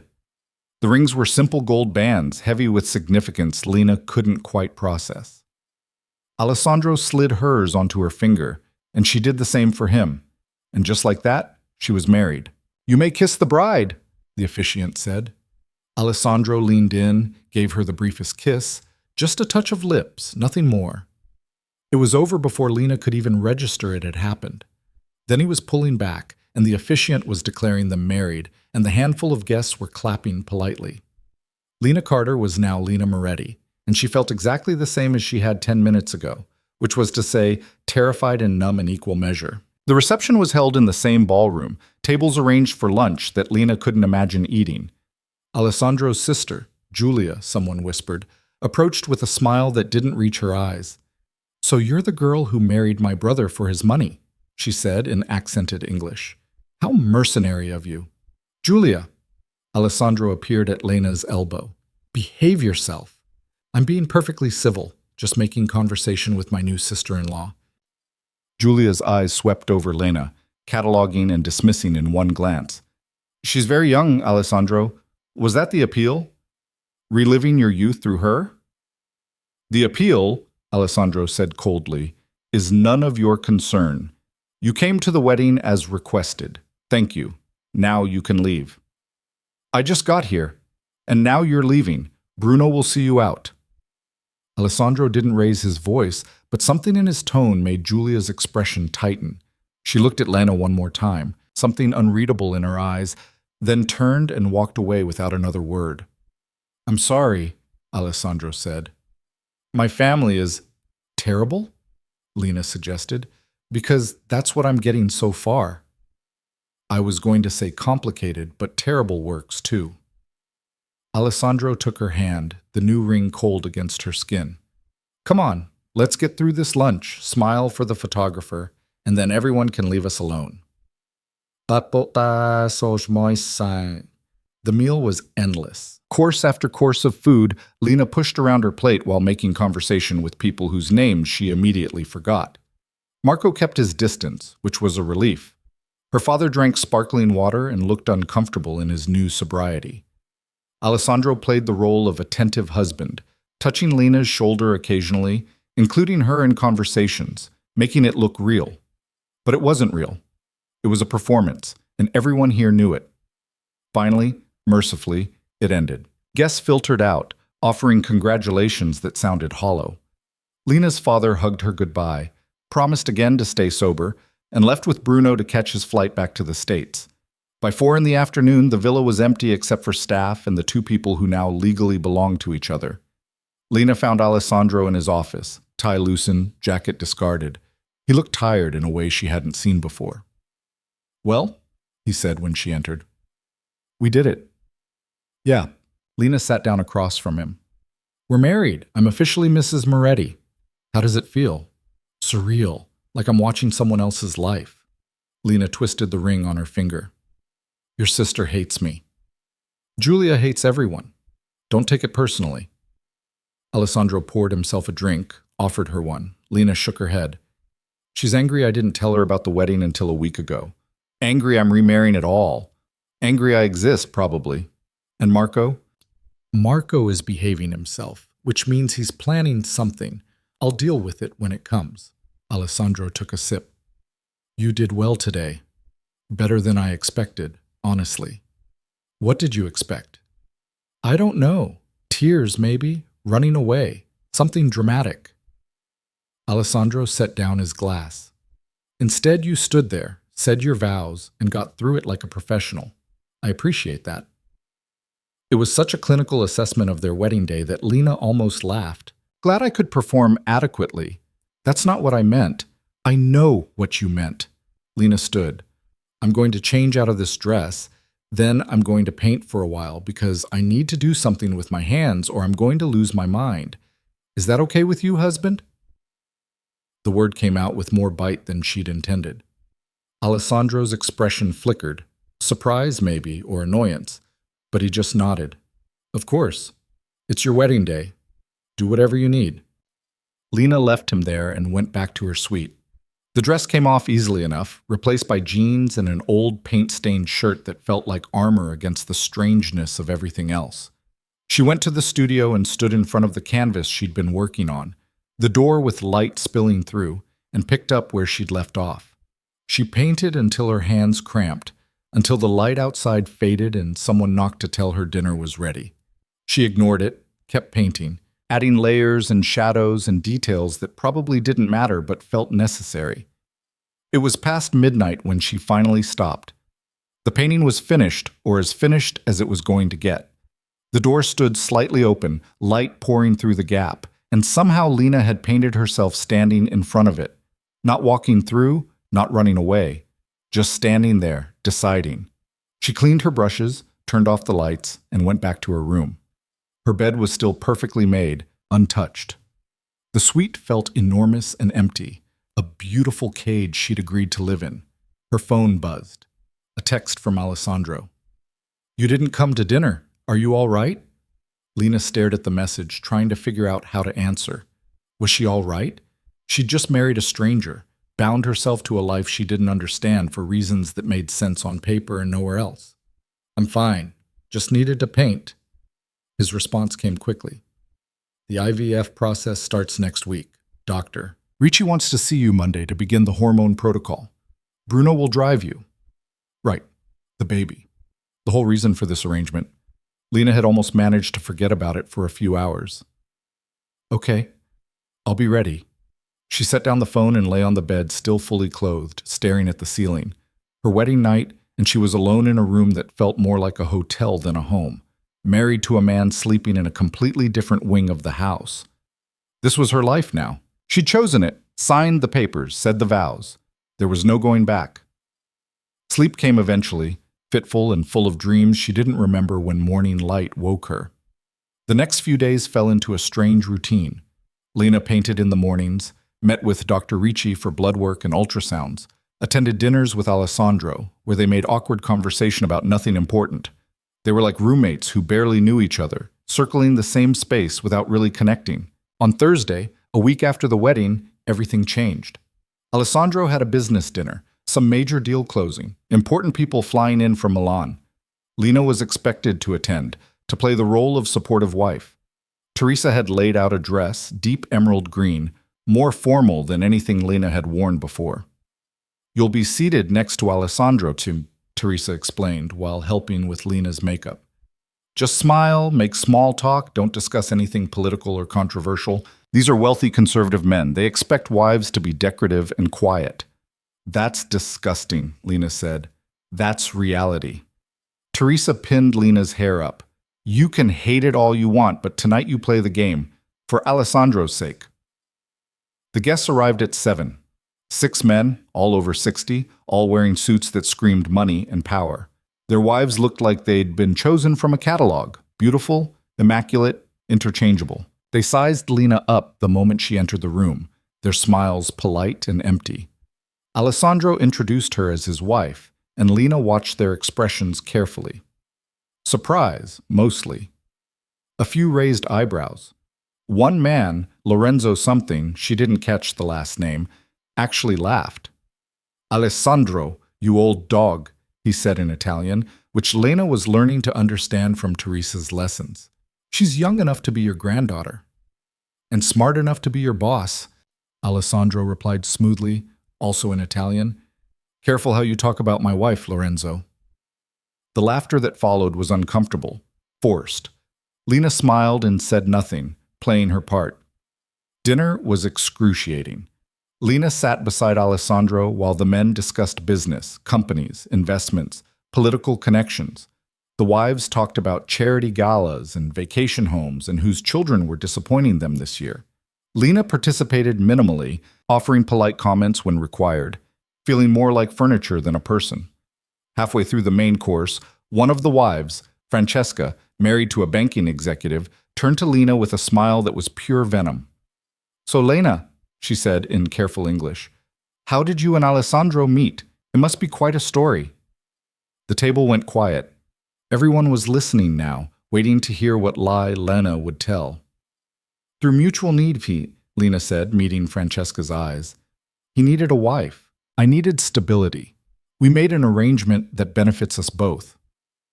Shocked silence. Then Lorenzo laughed again, louder this time. "At least she's honest," he said. "Better than pretending it's a love match." "It is a love match," Alessandro said quietly, and every eye swung to him. "I love that Lena is direct, that she doesn't play games or pretend to be something she's not, that she's brave enough to walk into a room full of strangers and hold her ground. So yes, we made an arrangement, but I'm discovering I got far more than I bargained for." He took Lena's hand, threaded his fingers through hers. It was the most intimate gesture he'd made since their brief wedding kiss, and it sent a shock through her system. "To my wife," Alessandro raised his wine glass, "who continues to surprise me every day." The others raised their glasses, murmured agreement. The moment passed, conversation moved on, but under the table, Alessandro's hand stayed in Lena's, warm and steady, and something shifted between them, something small but real. After dinner, the men retreated to Alessandro's office for brandy and cigars. The wives gathered in the drawing room for coffee and gossip. Lena tried to escape, but Francesca caught her arm. "That was quite a performance, she said. "The honesty act." "It wasn't an act. Alessandro and I have an arrangement. Everyone at this table knows that." "Yes, but you're not supposed to say it out loud." Francesca's smile was sharp. "You're supposed to pretend. To make it look like a real marriage, not a transaction. Why? What's the point of lying when everyone knows the truth?" "Because that's how this world works. We maintain appearances. We pretend our marriages are perfect, our lives are enviable, our husbands adore us, even when it's all falling apart behind closed doors." Lena looked at the other wives, saw the same mask on every face. Beautiful, composed, empty. "I don't want that," she said. "I don't want to spend my life pretending." "Then you won't last long here." Francesca released her arm. "Alessandro's world is built on appearances. The moment you stop maintaining them, you become a liability, and liabilities get removed." The word sounded like a threat. Lena excused herself, went to find a bathroom, and ended up in the garden instead. The rain had stopped days ago, and the night air was cool, clean. She stood among the olive trees, breathing, trying to process everything. Footsteps on gravel. Alessandro appeared, hands in his pockets. "You're supposed to be drinking brandy with the men," Lena said. "They're boring, and I wanted to check on you." Alessandro stopped a few feet away. "You did well tonight, better than well. You were magnificent. I was honest. Apparently that's a crime in your world. It's rare, which makes it valuable." Alessandro moved closer. "What Francesca said to you, I heard some of it. She's wrong. You don't have to pretend with me, Lena. That's not what this is." "Then what is it?" Lena turned to face him. "Because I don't know anymore. We're married, but we barely know each other. We're supposed to have a baby together, but we don't even talk unless we're forced to at dinner. I'm living in your house, wearing your ring, playing your wife, and I have no idea what any of it means." Alessandro was quiet for a long moment. In the moonlight, he looked older, more tired. "It means we're trying to build something from nothing, and that's hard and messy and probably doomed to fail. But we're trying anyway." "Why? Why are you trying?" Lena's voice cracked. "You could have found someone else. Someone who actually fits in this world, who knows how to play these games. Why choose someone like me?" "Because everyone else would have been pretending," Alessandro said simply, "and I've had enough pretending to last a lifetime. Elena was real. Our marriage was real. When she died, I thought I'd never have that again, and I made peace with it. But then I met you, and you were so scared and so brave at the same time, and I thought maybe, just maybe, I could build something honest, even if it started as a transaction." Lena's heart was hammering. "This isn't honest. We're lying to everyone. We're honest with each other. That's what matters." Alessandro reached out, touched her face. His hand was warm, careful. "I know this is hard." "I know you're terrified, but I'm trying, Lena. I'm trying to make this work, to build something that's more than just a contract. And I think you're trying too." He was right. Somewhere between the wedding and tonight, Lena had stopped just going through the motions. She'd started caring, started wanting this strange arrangement to become something real. "I don't know how to do this," she whispered.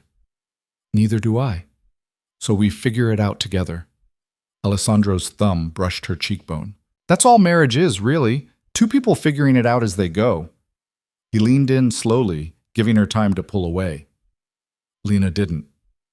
Their second kiss was nothing like the first. This one was soft, tentative, searching.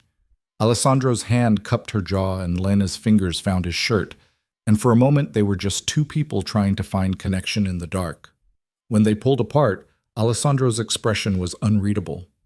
"I should get back to my guests," he said. "Right. Of course." But neither of them moved. They stood there in the garden, the space between them charged with something Lena couldn't name. "Lena?" Alessandro's voice was rough. "This thing we're doing, I don't know where it's going, but I'm glad you're here. I wanted you to know that." Then he left, and Lena stood alone among the olive trees, touching her lips, feeling like something fundamental had just shifted. She went back inside eventually, smiled through the rest of the evening, said goodbye to guests she'd never see again. When the villa was finally empty and quiet, she found Alessandro in his office, staring at paperwork he wasn't reading. "Can I come in?" she asked from the doorway. "Always." Lena sat down across from him, the same chair she'd occupied a dozen times before, but everything felt different now. "About what happened in the garden, we don't have to talk about it," Alessandro said quickly. "I want to." Lena met his eyes. "I'm scared of what this is becoming, of caring about you when this was supposed to be just business." "I'm scared too," Alessandro admitted. "I didn't expect to feel anything. Didn't want to, honestly. It seemed safer that way. But But you're making it very difficult to stay detached. Alessandro's mouth quirked. You're stubborn and honest, and you don't take any of my family's nonsense, and somewhere along the way that started mattering to me. Lena's throat was tight. The IVF starts Monday. Once I'm pregnant, once there's a baby, everything changes. This stops being theoretical. I know. Are we ready for that? Alessandro thought for a moment. No. But I don't think anyone's ever truly ready to bring a child into the world. We'll figure it out, just like we're figuring out everything else. It should have been terrifying. Instead, it felt almost like hope. Lena stood. I should let you work. Lena! Alessandro stopped her at the door. Thank you. For tonight, for putting up with those people, for being exactly who you are. It means more than you know. She smiled, a real smile this time, and went back to her suite. But that night, for the first time since moving into the villa, her room didn't feel quite so empty. And when she finally fell asleep, she dreamed not of doors and light, but of Alessandro's hands, gentle on her face, and the terrifying possibility that this arrangement might actually become something worth keeping. The IVF process was exactly as miserable as Dr. Ricci had warned. Lena spent 3 weeks injecting herself with hormones that made her emotional, bloated, and exhausted. Alessandro drove her to appointments when Bruno wasn't available, sat in waiting rooms reading newspapers while doctors monitored her ovaries like they were growing diamonds instead of eggs. The egg retrieval happened on a Tuesday. Lena woke up groggy and sore, Alessandro's face the first thing she saw when the anesthesia wore off. 17 eggs, he said quietly. Dr. Ricci said that's excellent. Great, Lena mumbled, still half asleep. Can I go home now? Soon. Rest first. She did, and when she woke again, Alessandro was still there, working on his laptop, but present. It was such a small thing, but it mattered. He could have sent Bruno to pick her up, could have stayed at the office. Instead, he was here. 5 days later, Doctor. Ricci called with results. 8 embryos had developed successfully. The transfer was scheduled for the following week. Are you ready for this? Alessandro asked that night over dinner. They'd started eating together more often, real conversations replacing awkward silence. I don't think ready is the right word, Lena said, but I'm doing it anyway. The transfer was quick, painless, anticlimactic. Lena lay on a table while Dr. Ricci implanted 2 embryos and told her to take it easy for a few days. Then it was just waiting, 2 weeks until they'd know if it worked. Lena painted obsessively during those 2 weeks, unable to sit still. Alessandro checked on her more than usual, brought her tea, asked questions about her work that suggested he was actually paying attention. Something had shifted between them since the garden kiss, since the dinner party. They weren't in love. That was too strong, too fast. But they weren't strangers anymore either. The pregnancy test came back positive on a Thursday morning. Lena stared at the results on her phone. An email from Dr. Ricci with numbers she barely understood but knew meant success, and felt her entire world tilt. She was pregnant, with Alessandro's baby. This was real now, irrevocably real. She found him in his office, showed him the email without saying anything. Alessandro read it twice, then set down the phone and looked at her with an expression she couldn't quite read. Well, he said finally, we did it. Yeah, Lena sat down heavily. We did. How do you feel? Terrified. You? The same. Alessandro stood, poured himself a drink even though it was barely 10 in the morning. I'm going to be a father again. At 70 years old, that's insane. You're the one who wanted this. I know. Doesn't make it less terrifying. He took a sip, set down the glass. We should tell the family. Make it official. The thought of facing Marco, of watching him process this news, made Lena's stomach turn. But Alessandro was right. They couldn't hide it. Marco came to the villa 3 days later, summoned by Alessandro's terse phone call. He looked thinner than Lena remembered, harder around the eyes. He barely acknowledged her when he walked in. This better be important, he said to Alessandro. I have meetings. Lena's pregnant. Alessandro's voice was flat, factual. The baby is due in 8 months. You'll be a half-brother. Congratulations. Marco's face went white, then red. You're joking. Do I look like I'm joking? You're 70 years old. I'm aware of my age doesn't change the facts. Alessandro moved to stand beside Lena, a united front. This child will be my heir. I wanted you to hear it from me before it becomes public knowledge. Public knowledge? Marco laughed, but it sounded broken. Right. Because this isn't humiliating enough privately. You had to make sure everyone knows you replaced me with someone who isn't even born yet. I didn't replace you. You disqualified yourself years ago. Alessandro's voice was cold. But this isn't about you, Marco. This is about my family, my legacy, and the fact that I'm going to have a child who might actually give a damn about what I've built. She doesn't love you. Marco pointed at Lena. You know that, right? She's here for the money. The moment you're dead, she'll take the kid and disappear with your fortune. Actually, Lena said, surprising herself, I'm here because your father gave me a choice when I had none. And yeah, it started as a transaction, but it's become more than that, whether you want to believe it or not. More than what? A business deal? Yes. Lena stood. Your father is difficult and demanding and scared of dying alone, but he's also honest, and he's trying to build something that matters, which is more than I can say for you. Marco stared at her, then at Alessandro. I hope you know what you're doing, because this is going to blow up in your face. He left without another word, the door slamming behind him. Alessandro sank into a chair, suddenly looking every one of his 70 years. That went well, he said dryly. He hates me even more now. He hates himself. You're just convenient. Alessandro rubbed his face. Giulia will be worse. She'll make it her mission to prove you're unfit. Let her try. Lena surprised herself with the steel in her voice. I'm carrying your baby. That makes me family, whether they like it or not. Alessandro looked at her, something warm and complicated in his expression. When did you get so fierce? When I decided to stop apologizing for existing. Lena sat beside him. This baby is going to have enemies before it's even born. We need to be ready for that. We will be. Alessandro took her hand. I promise you, Lena, I'll protect this child, and I'll protect you, whatever it takes. The first trimester was brutal. Lena spent most mornings sick, most afternoons exhausted. Alessandro hired a nurse to stay at the villa, made sure Lena had everything she needed, rearranged his schedule to be home more often. It was oddly domestic, this routine they'd fallen into. Breakfast together when Lena could keep food down. Evenings in the library, Alessandro working while Lena sketched.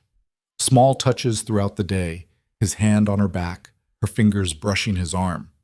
They still had separate bedrooms, still hadn't crossed that particular line, but the distance between them was shrinking. At 12 weeks, Lena's father called from rehab. He'd been sober for 2 months, the longest stretch in years. I heard about the baby, he said. Congratulations, sweetheart. Thanks, Dad. Lena was sitting in the garden, the morning sickness finally easing. How are you doing? Good. Really good. The program here, it's helping. I'm facing things I've avoided for decades. He paused. I owe you an apology. A real one. Not just for the debt, but for everything. For being a terrible father. For making you responsible for my mistakes. For putting you in a position where marrying a stranger seemed like the best option. Lena's throat tightened.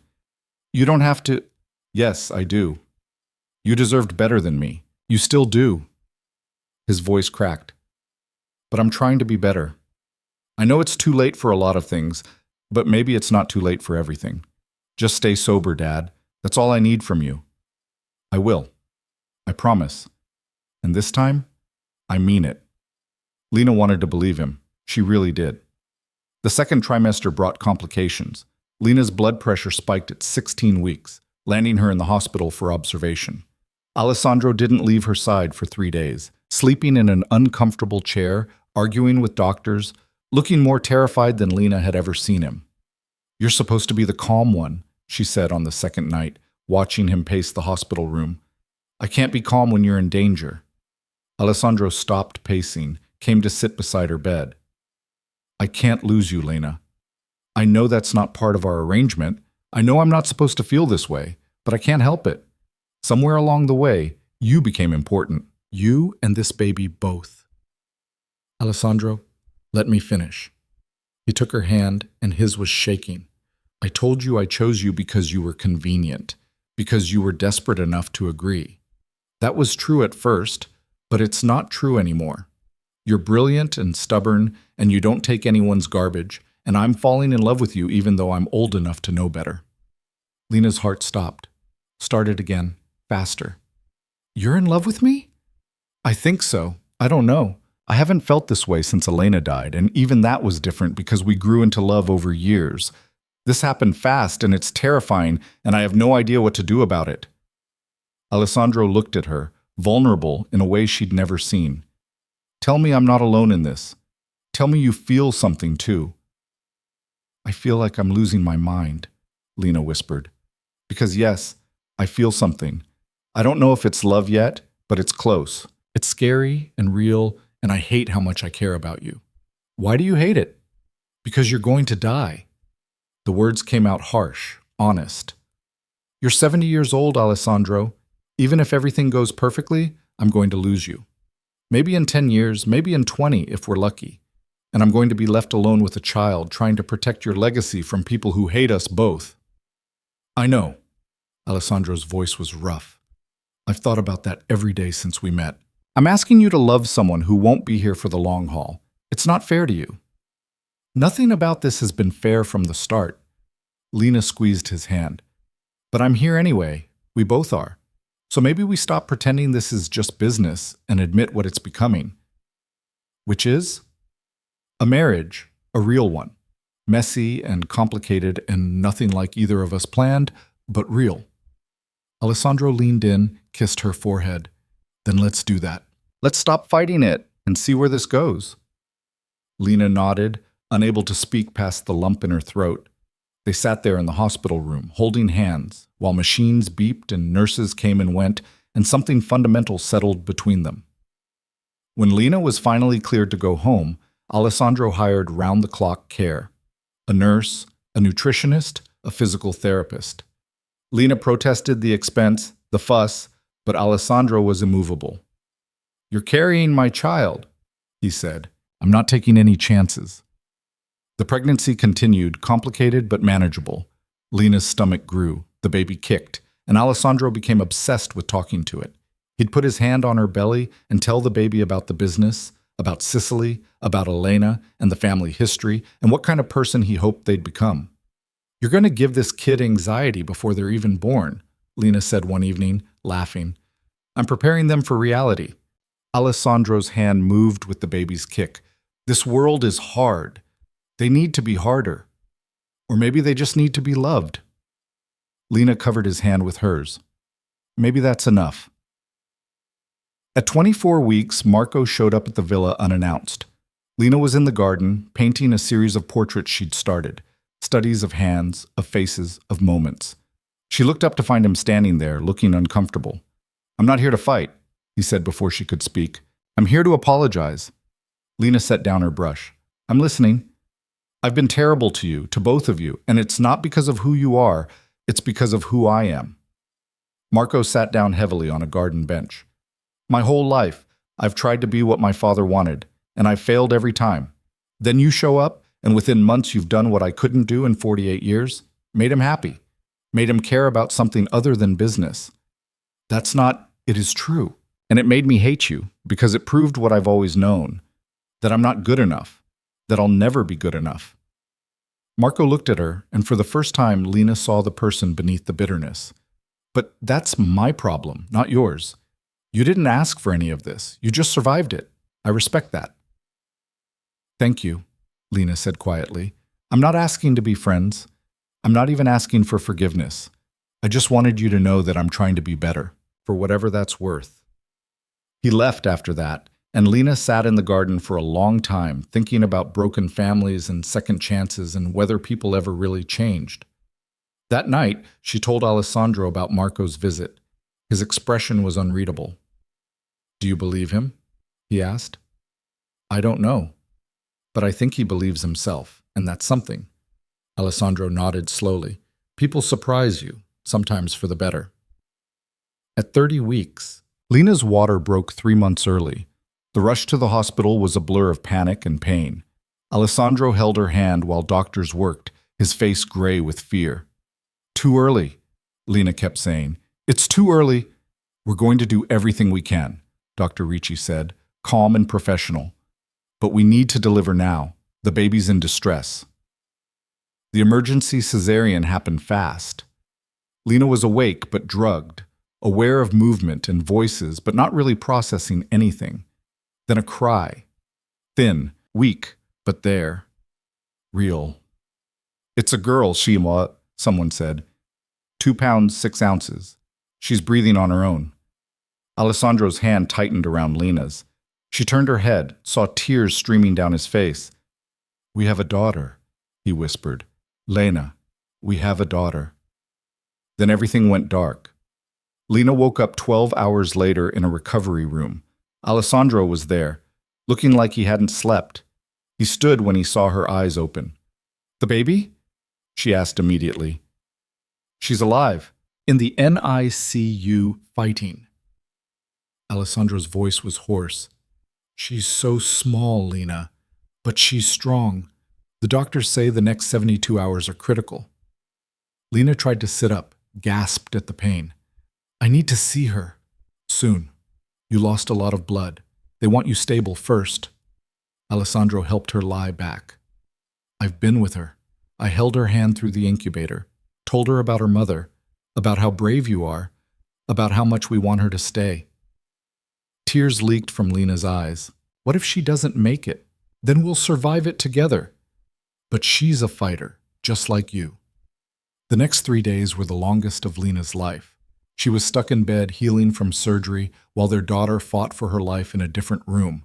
Alessandro shuttled between them, bringing updates, photos, tiny victories. "She gained an ounce," he'd say, or "she breathed without the ventilator for 2 hours." On the 4th day, Lena was finally cleared to see her. Alessandro wheeled her to the NICU, through doors that required special permission, into a room full of tiny babies in plastic boxes. Their daughter was the smallest, tubes and wires everywhere, monitors beeping. But her eyes were open, dark like Alessandro's, and when Lena touched her hand through the incubator ports, those tiny fingers wrapped around her thumb. "She knows you," Alessandro said, his voice breaking. "Look at that. She knows her mother." Lena couldn't speak, could only sit there, staring at this impossibly small person she'd created, feeling love so fierce it physically hurt. "We need to name her, Is," Alessandro said. "I was thinking, Elena, after my first wife, if that's okay with you." Lena looked at him, saw the hope and fear in his eyes. "Elena Moretti, I like it." The baby spent 2 months in the NICU. Lena and Alessandro took shifts, one of them always there, always present. They watched her grow, gain weight, get stronger. Doctors marveled at her progress, called her a miracle baby. "She's stubborn," Lena said one night, watching Elena sleep. "Runs in the family." "She's perfect," Alessandro corrected, "and she's ours." When they finally brought Elena home, the villa had been transformed. A nursery, professional-grade medical equipment, nurses on staff 24/7. Alessandro had spared no expense. Marco came to visit, brought a stuffed elephant that was bigger than the baby. "She's beautiful," Wob, he said, awkward but sincere. "You guys did good." Even Julia sent flowers, though she didn't visit. "Small steps," Alessandro said. "Better than nothing." Lena's father flew in from the rehab facility, 6 months sober, to meet his granddaughter. He held Elena with shaking hands and cried. "Thank you," he whispered to Lena, "for giving me a reason to stay sober. For giving me this. Stay sober for yourself, Dad, not for us. I'm trying. Every day I'm trying." The first year was chaos. Sleepless nights, constant worry, the reality of raising a preemie with potential health issues. But Alessandro was there for all of it, changing diapers, walking the floor at 3 a.m., singing Italian lullabies in a voice that was surprisingly gentle. I was a terrible father to my son, he admitted one night, Elena asleep on his chest. Too demanding, too cold. I'm trying to be better this time. You are better, Lena said. I see it every day. On Elena's first birthday, they threw a small party. Just family, and the definition of family had expanded. Marco came with a girlfriend, sober and trying. Lena's father came, 8 months clean, looking healthier than she'd seen him in decades. Even Julia showed up, kept her comments to herself, held the baby for exactly 5 minutes. That night, after everyone left and Elena was asleep, Lena found Alessandro on the balcony, staring at the Mediterranean. What are you thinking? She asked, wrapping her arms around him from behind. That I'm 71 years old with a 1-year-old daughter. That I might not live to see her graduate high school, let alone college. His voice was heavy. That I've asked you to build a life with someone who won't be there for most of it. Stop! Lena turned him around. We knew what this was from the start. You don't get to feel guilty about it now. I can't help it. You should have someone younger, someone who can grow old with you. I don't want someone younger. I want you. Lena cupped his face. However long we have, it's enough. You hear me? It's enough. Alessandro kissed her, deep and sure and full of everything they'd built together. When they pulled apart, he smiled. I love you, Lena Moretti, more than I thought possible at my age. I love you too, even though you're old and stubborn and you still boss everyone around. Someone has to. Alessandro pulled her close. Come on, let's check on our daughter one more time before bed. They walked back inside together, to the nursery where Elena slept, and Lena felt something settle in her chest. Peace, maybe. Or just acceptance of the beautiful, complicated, impossible life they'd created. 2 years after Elena's birth, Lena opened her own gallery in Taormina. A small space, carefully curated, showcasing her work alongside emerging artists. It was Alessandro's idea, his funding, but Lena's vision. The opening night was packed. Collectors, critics, curious locals who'd heard about the young American who'd married the Moretti patriarch. Alessandro stood beside her all night, proud and present. Elena toddled between guests, charming everyone she met. You did this, Alessandro said, gesturing at the walls covered in Lena's paintings. This is yours. We did this, Lena corrected. I couldn't have done it without you. The gallery became successful, surprisingly so. Lena's work sold. Her reputation grew, and she discovered she had a gift for finding and promoting new talent. It gave her purpose beyond being Alessandro's wife, beyond being Elena's mother. It made her whole. At 73, Alessandro had a heart attack. Minor, the doctor said, but a warning. He needed to slow down, reduce stress, take better care of himself. He ignored most of it, but he did start delegating more. Trusted advisors took over daily operations of his companies. Marco stepped up, proved himself more capable than anyone expected. Alessandro started talking about retirement, about spending more time with his family. I want to teach Elena about the business, he said one evening. Start early, the way I should have with my sons. She's 3 years old. Never too early to learn about empire building. Alessandro was serious, but his eyes were warm. I want her to understand what she'll inherit. Want her to be prepared. She'll be prepared, Lena promised. We'll make sure of it. But privately, she wondered how she'd do it alone. How she'd raise Elena, protect her from Alessandro's enemies, manage his legacy when he was gone. The thought kept her awake some nights, terrified of a future she knew was coming but couldn't stop. At 75, Alessandro collapsed during a board meeting. Another heart attack, bigger this time. He survived, but barely. The doctors were blunt. His heart was failing. He had maybe 2 years, probably less. Alessandro took the news with the same calm he approached everything. Then we make the most of the time we have. He did retire then, fully. Transferred control of his companies to a trust managed by Marco and a board of directors. Set up ironclad protections for Elena's inheritance. Made sure Lena would be taken care of, that she'd have the resources and support to raise their daughter alone. I'm not dying yet, he said when Lena cried. I'm just preparing. There's a difference. But they traveled that last year, careful trips approved by doctors. Showed Elena the world, made memories, took thousands of pictures. Alessandro grew weaker, slower, but his mind stayed sharp. He spent hours with Elena, teaching her Italian, telling her stories, making sure she'd remember him. "Promise me," he said to Lena one night, "that you'll tell her the truth about how we started, about the arrangement. Don't let her think it was a fairy tale.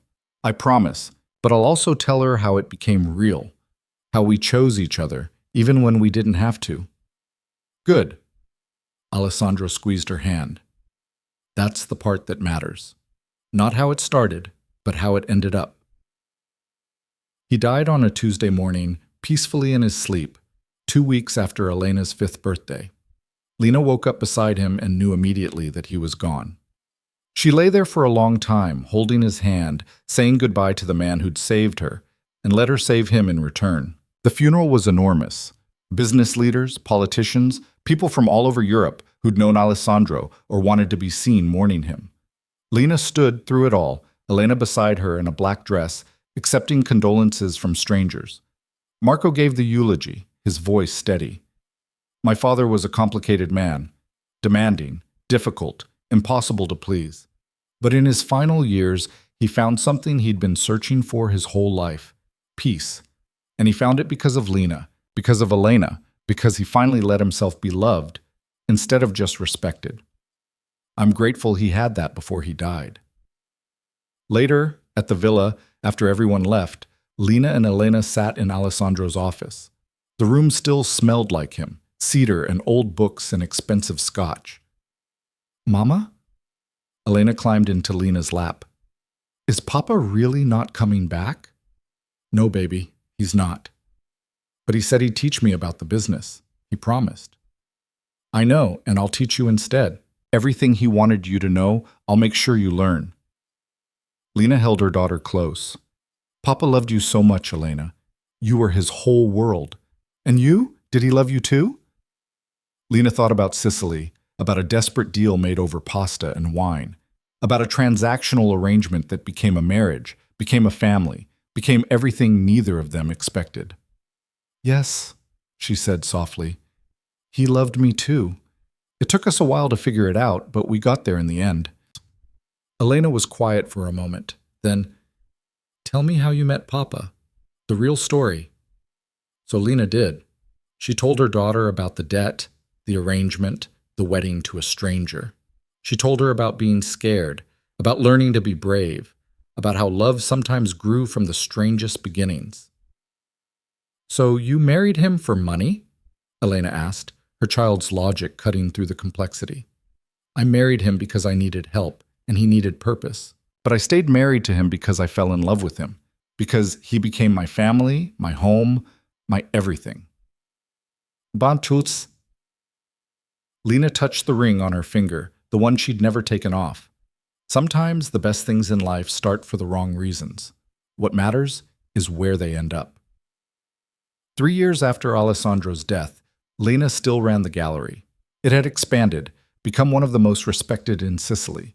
She'd discovered she had a gift for business, for negotiation, for the strategic thinking Alessandro had tried to teach her. Elena went to a private school, excelled in everything, showed signs of her father's sharp mind and her mother's creative spirit. Marco had become an unexpected ally. He visited regularly, helped Lena navigate board meetings and shareholder disputes, proved himself worthy of the second chance Alessandro had given him. Lena's father stayed sober, moved to Sicily, became the grandfather Elena deserved. On what would have been Alessandro's 80th birthday, Lena took Elena to his grave. They brought flowers, sat in the grass, and talked to him like he was still there. "I opened a scholarship fund in your name," Lena told the headstone, "for kids from nothing who want to study art or business. Kids like me. I think you'd approve." Elena placed a drawing on the grave, her and Lena and Alessandro, a family. "I miss him," she said simply. "Me too, baby. Every day." They sat there as the sun set over the Mediterranean, and Lena thought about the girl she'd been 5 years ago. Desperate, broke, terrified, walking into a restaurant to meet a stranger who'd offered to buy her life. She'd said yes because she'd had no other choice, but she'd stayed, fought, built something real because somewhere along the way, It stopped being about survival and started being about love. Alessandro had given her more than money or security. He'd given her a chance to become someone she'd never imagined she could be. A mother, a businesswoman, a woman who knew her own worth and didn't apologize for taking up space. And in return, she'd given him peace, a family, a daughter who carried his name and his legacy and the best parts of who he'd been. It wasn't a fairy tale. It was messier, harder, more complicated than any story Lena had ever heard. But it was theirs, and that made it perfect, in its own imperfect way. "Come on," Lena said, standing and taking Elena's hand. "Let's go home." They walked back to the car, to the villa that was truly theirs now, to the life Lena had built from an impossible bargain and sheer stubborn will. The future stretched ahead, uncertain and daunting and full of possibility. But Lena wasn't afraid anymore. She'd learned from Alessandro that strength wasn't about never being scared. It was about being terrified and doing what needed to be done anyway. She'd survived poverty and desperation. She'd survived marrying a stranger. She'd survived losing him. She could survive anything. And as Elena chattered about her day, about school and friends, and the painting she wanted to work on when they got home, Lena smiled, because this beautiful, complicated, hard-won life was everything she'd never known she wanted. It wasn't what she'd planned, but it was enough, more than enough. It was everything.